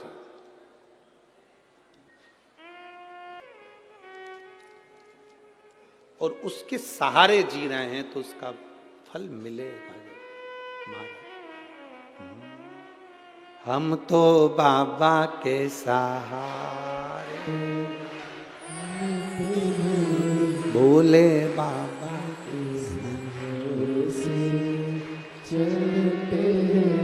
भोले बाबा के भरोसे चलते हैं, भोले बाबा के भरोसे चलते हैं, डमरू वाले के भरोसे चलते हैं, डमरू वाले के भरोसे चलते हैं। हम तो बाबा के भरोसे चलते हैं, हम तो बाबा के भरोसे चलते हैं, डमरू वाले के भरोसे चलते हैं, डमरू वाले के भरोसे चलते हैं, काशी वाले के भरोसे चलते हैं, काशी वाले के भरोसे चलते हैं। हम तो बाबा के भरोसे चलते हैं, हम तो बाबा के भरोसे चलते हैं, शंभो बाबा के भरोसे चलते हैं, शंभो बाबा के भरोसे चलते हैं।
चलना सिखाया, बाबा ने हमको चलना सिखाया, बाबा ने हमको चलना सिखाया, बाबा ने हमको चलना सिखाया, चलना सिखाया, चलना सिखाया, चलना सिखाया, चलना सिखाया, बाबा ने हमको चलना सिखाया, बाबा ने हमको चलना सिखाया, सब भक्तों से मिलना सिखाया, सब भक्तों से मिलना सिखाया, मिलना सिखाया, मिलना सिखाया, मिलना सिखाया, मिलना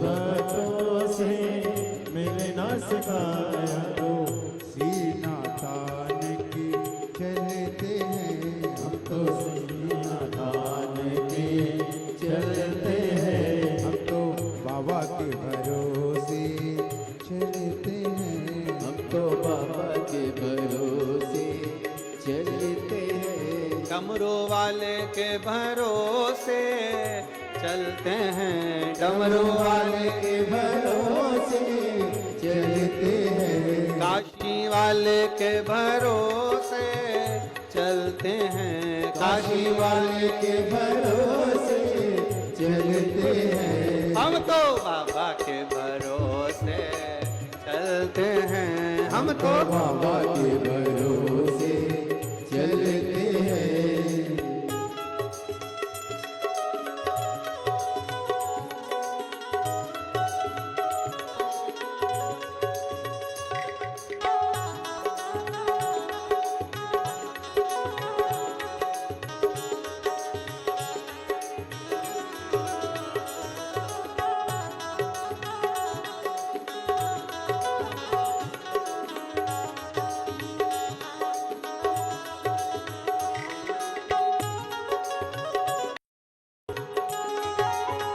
राधे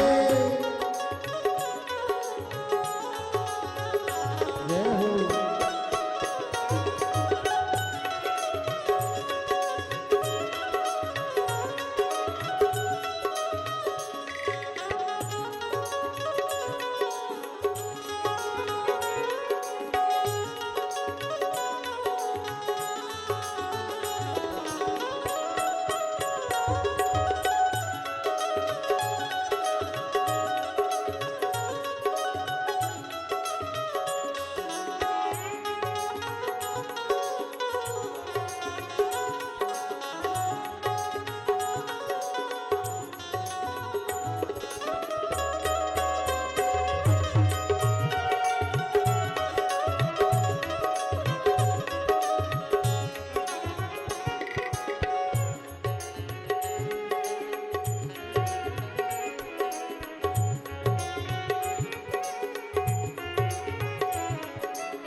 राधे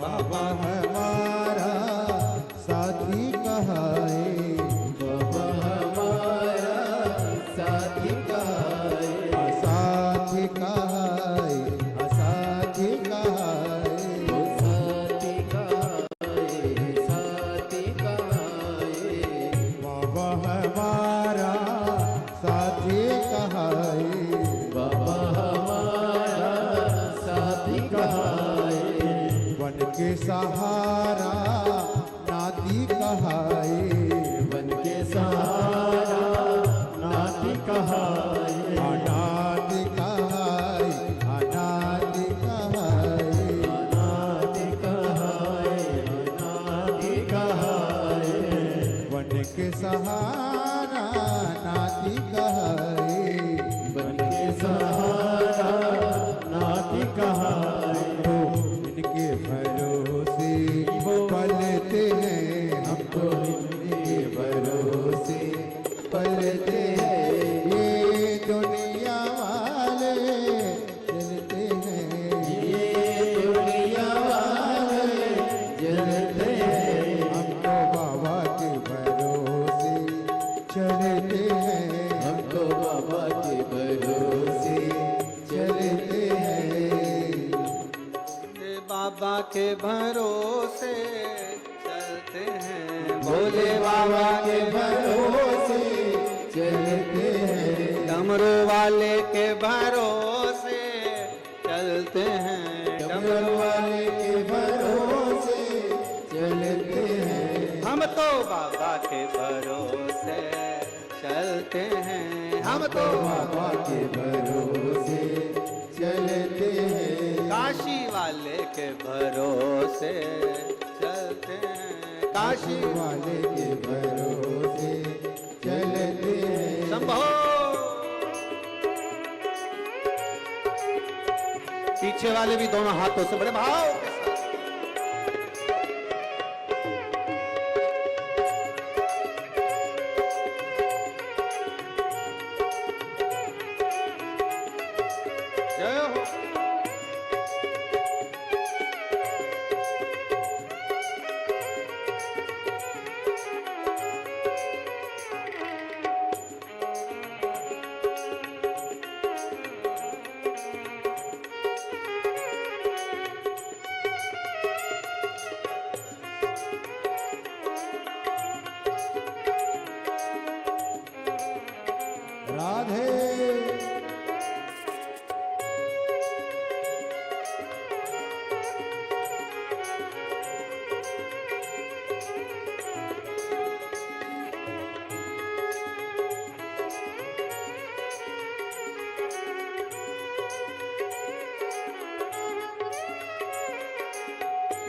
राधे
शंभो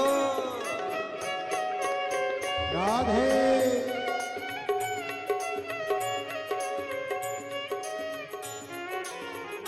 भोले बाबा के भरोसे चलते हैं, भोले बाबा के भरोसे चलते हैं, डमरू वाले के भरोसे, डमरू वाले के भरोसे चलते हैं, हम तो बाबा के भरोसे चलते हैं, हम तो बाबा के भरोसे चलते हैं, काशी वाले के भरोसे चलते हैं, काशी वाले के भरोसे चलते हैं, डमरू वाले के भरोसे चलते हैं, डमरू वाले के भरोसे चलते हैं, ये दुनिया वाले चलते हैं, ये दुनिया वाले जलते हैं, ये दुनिया वाले जलते हैं, ये दुनिया वाले जलते हैं, भोले बाबा के भरोसे राधे चलते हैं, भोले बाबा के भरोसे चलते हैं, भोले बाबा के भरोसे चलते हैं, भोले बाबा के भरोसे चलते हैं, हार हार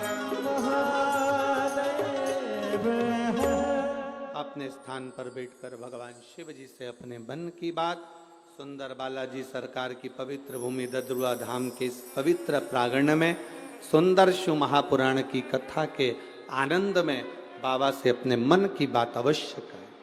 बाबा सुनता है, कारण जहां जगह मिले वहां बैठकर दिल से, जहां जिसको जगह मिल जाए, चाहे वो कार्यकर्ता हो चाहे कोई भी हो, बड़े भाव से, क्योंकि ये शिव पुराण बार बार नहीं मिलते, दिल से बाबा से प्रार्थना। जिसको आता है अपने उच्च स्वर में बाबा से दिल से प्रार्थना करते हुए श्री शिवा नमस्तु, श्री शिवा नमस्तु, श्री शिवा नमस्तु, श्री शिवा नमस्तु, श्री शिवा नमस्तु,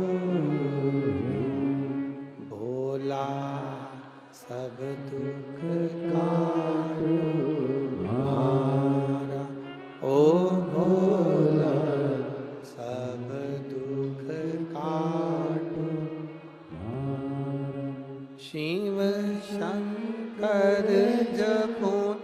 तेरी माला, भोले बाबा जपूं तेरी माला, भोला सब दुख काटो मारा, ओ भोला सब दुख काटो मारा, वेश है मंगलकारी, वैश्य है मंगलकारी, शमशान वासी, शमशान वासी, ओ भोला सब दुख काटो मारा, ओ भोला सब दुख काटो। शिव कथा कह रही है, भगवान शंकर का संवाद कह रहा है। आप उसके आश्रित हो, जितने आश्रित होंगे उतना वो संभाल लेगा। देवराज चोरी का धन लेकर बाहर निकल गया। बाहर आया, पूर्व का कोई पुण्य होता है तब वो प्रकट होता है, तब शिव की भक्ति मिलती है। ऐ मेरी भिंड की जीजियों और मेरे जीजाओं, आपसे एक निवेदन जरूर करना चाहूंगा। कोई संबंध आपका पूर्व में भगवान देवाधिदेव महादेव से रहा होगा, इसलिए आप शिव महापुराण की कथा में ददरुआ धाम बैठकर कथा का लाभ लें। पूर्व का कोई पुण्य है,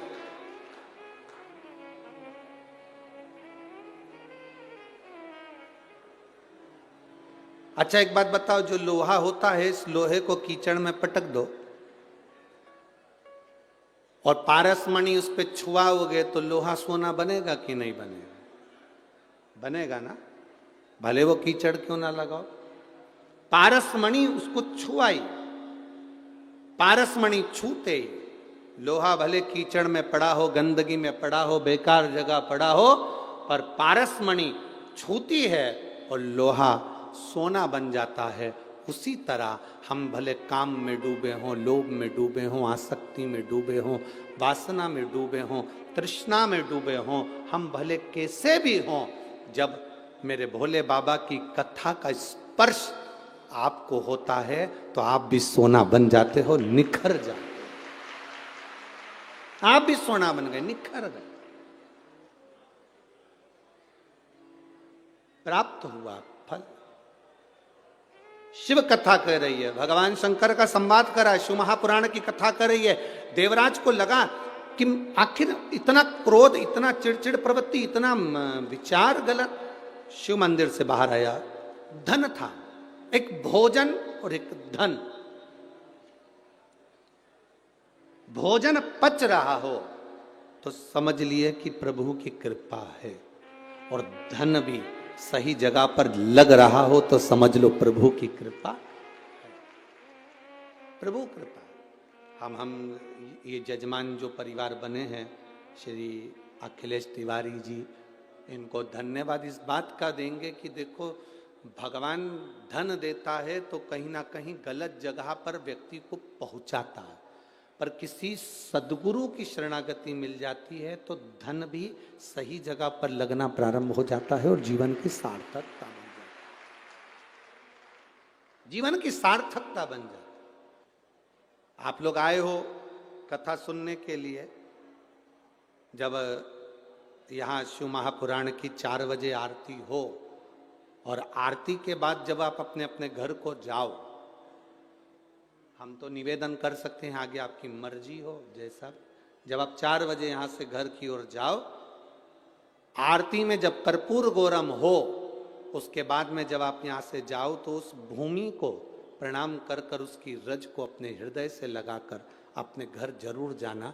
जिससे आपको ये आनंद की अनुभूति हो कि हम शंकर की भस्म को अपने शरीर पर धारण कर पा रहे हैं।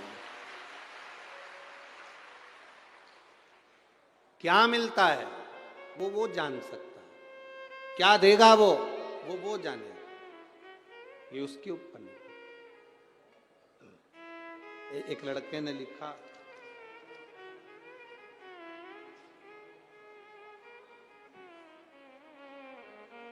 मेरा नाम संगीता भदौरिया, पति त्रिलोक सिंह भदौरिया, मैं ग्वालियर से आई हूं। कहीं बैठी हैं भदौरिया जी?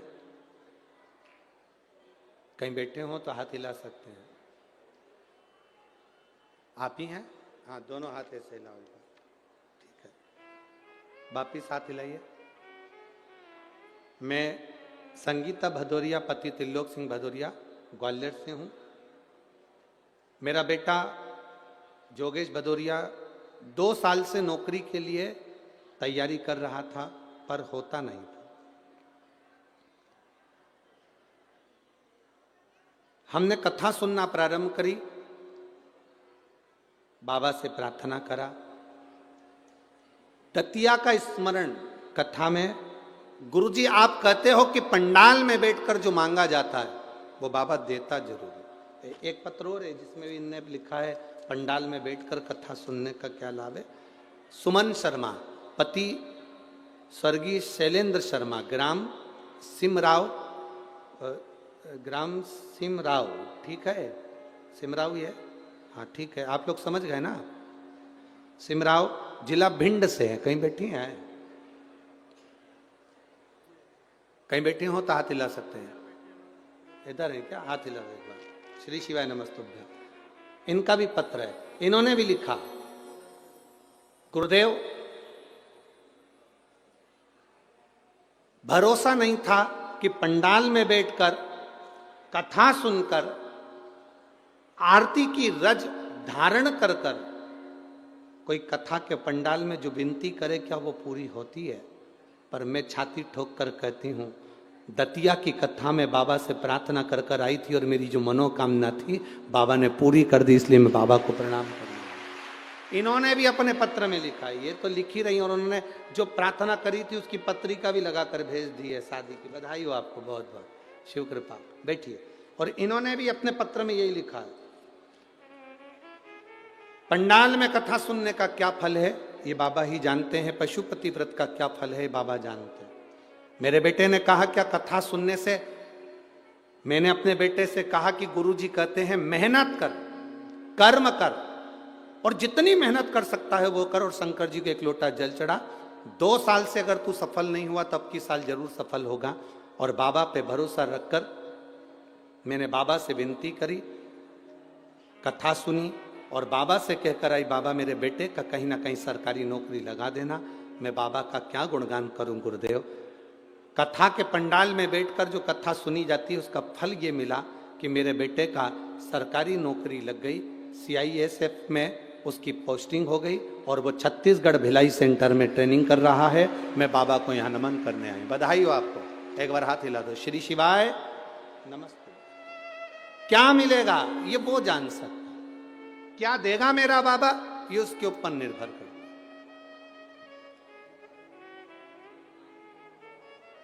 क्या देगा वो उसके ऊपर नहीं।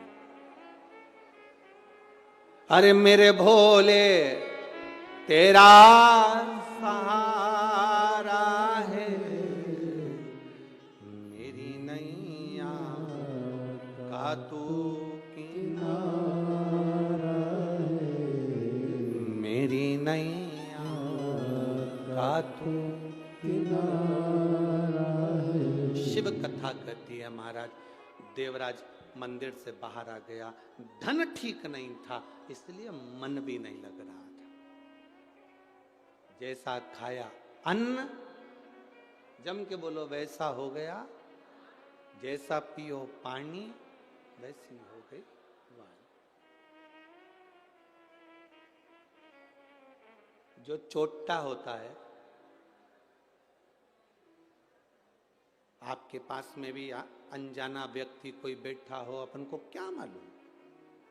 इसलिए तो आप लोगों से कहते हैं सिर पे पल्लू डाल कर आया करो मोबाइल, पर्स, अंगूठी, सोना, चांदी, हीरा, पन्ना सब घर छोड़कर आओ। यहाँ तो शंकर रूपी कुबेरेश्वर महादेव है और ददरउआ बालाजी हैं, उनका आशीर्वाद लेकर जा। कुछ लेकर मत आ, बाबा का भजन करने आ, स्मरण कर। मंदिर के बाहर चप्पल रह जाती है तो भगवान के दर्शन में भी मन नहीं लग पाता। बोलो री जी और सही है कि गलत है? बेटी जरूर है पल्लू मल्लू डाल के भगवान के, आरती भी कर रही है, मात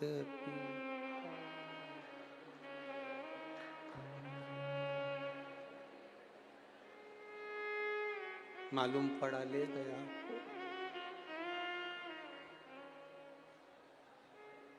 पति से कहा गई।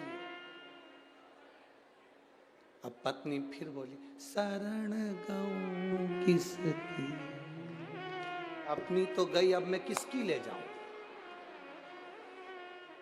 पति बोला जिसकी अच्छी लगे। और जिसकी चप्पल छूटी थी मंदिर के बाहर, वो इसलिए छूटी थी, भगवान से रोज प्रार्थना करती थी, बहुत दुखी हूं, बहुत कष्ट में हूं, मेरा दुख मिटा दो। भगवान ने कहा अब की बार तू दर्शन करने मंदिर जाएगी, तेरी चप्पल रह जाए तो समझ लेना तेरा काल, तेरा दुख चले गया। अब वो अपना काल दुख छोड़ गई और जीजीआई पेंटिंग करके वो पहन के चली गई। मालूम पड़े बाथरूम में मुंह धो रही थी, पांव फिसल गया, कमर की हड्डी टूट गई, 2-4 से कहती फिरी मैंने क्या गलती करी। इतने में किसी ने कहा, कथा सुनी कि नहीं सुनी, किसी का छाता, किसी की चप्पल और किसी का मांग का टीका, ये कभी नहीं रखना चाहिए, बर्बाद कर देता। 3 चीजें, एक छाता, इसलिए किसी के प्राण छूटते हैं तो पद दिया जाता है, पद में ये चीजें बहुत जरूरी होती है, एक चप्पल, एक छाता जरूर देते हैं। आपके इधर देते कि नहीं देते वो हमें नहीं मालूम, पर ऐसा नियम है। वो लोटा वगैरह सब तो बात की बात है, पर ब्राह्मण जब 13वां कराए 12वां कराए सैयादान में ये चप्पल और छाता का होना जरूरी है। इसमें काल होता, बोले गया।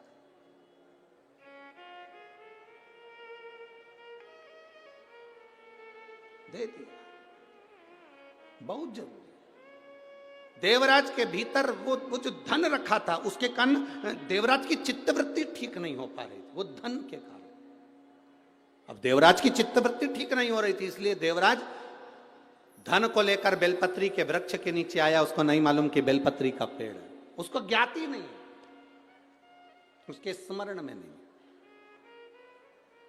जो नहीं जानता था कि बेलपत्री में क्या फल है, वो भटकता रहा। जिसने बेलपत्री का प्रयोग करा, उसके जीवन को मालूम पड़ गया कि बेलपत्री में सुख क्या है।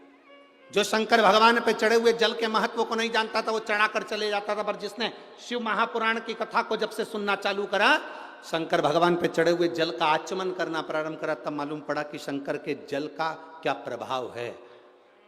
मंदिर में झाड़ू लगाने का, मंदिर में पोछा लगाने का, मंदिर के जाले साफ करने का, मंदिर में सफाई करने का, मंदिर में पुताई करने का क्या फल है? जो करता है उसको मालूम है, जो करता है उसको मालूम। अभी महाराज जी ने एक पत्र ला कर दिया, ये पत्र एक अभी ला के दिया।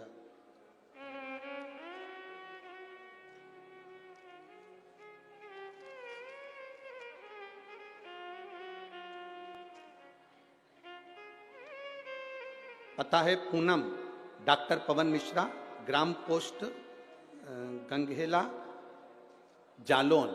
कहीं बैठी हैं आप ही हैं? हाथ हिलाओ जरा एक बार। डॉक्टर पवन मिश्रा, ग्राम पोस्ट गंगहेला, जालौन। कहीं बैठे हो तो हाथ हिलाए, कहीं बैठे हो तो हाथ हिला सकते हैं। उन्होंने पत्र में लिखा है,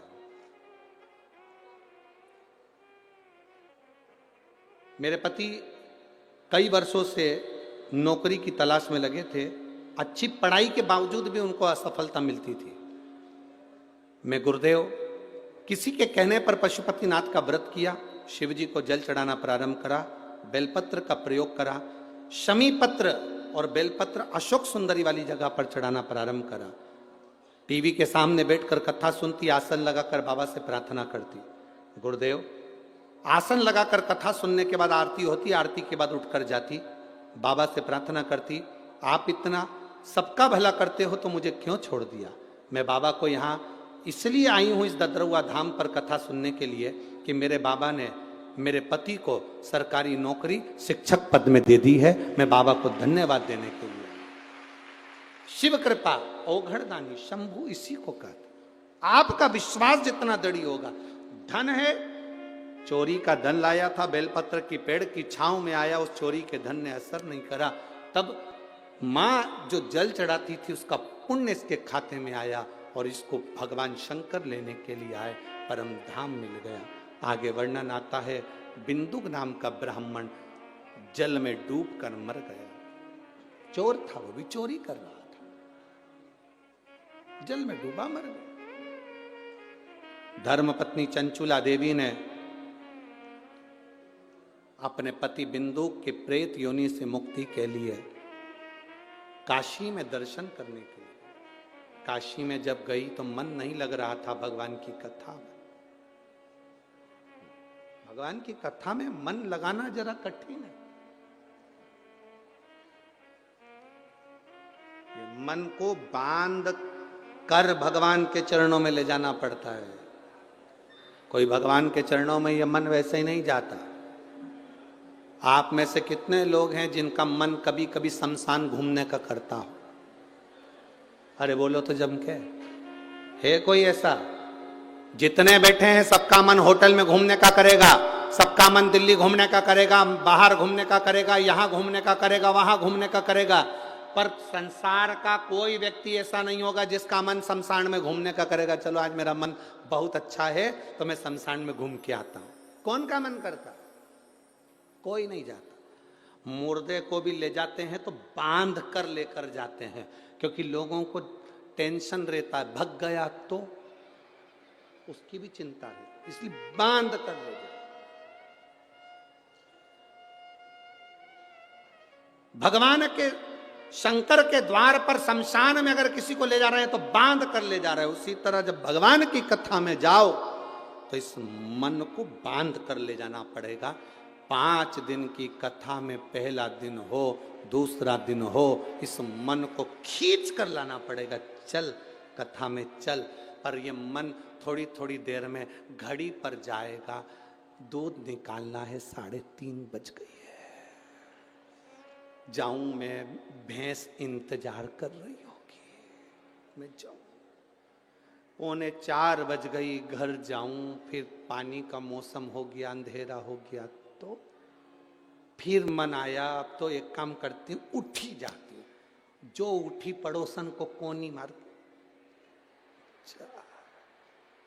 अब एक आध बार पड़ोसन जा रही हो ऊपर, वो तुझे कोनी मार के कह दे तो मन बड़ा चंचल, इसको बांधना पड़ता, खींचना पड़ेगा और मन को खींचकर शिव पुराण तक लाना पड़ेगा। चंचुला देवी ने शिव पुराण तक मन को लगाया, बिंदुक प्रेत योनि से मुक्त हुआ। शंकर पार्वती जी ईश्वर जी गोरा जी बने हैं। जोरदार ताली बजाएं, ईश्वर जी गोरा जी हमारे बीच में पधार रहे हैं। शंकर पार्वती जी ईश्वर गोरा जी बने हैं और ईश्वर गोरा जी बनकर शंकर पार्वती भगवान शिव की पावन कथा सुनने के लिए आनंद के साथ तुमरुका जी के सम्मुख में जाते हैं। कथा का लाभ लेकर अपने जीवन को सार्थक बनाएं।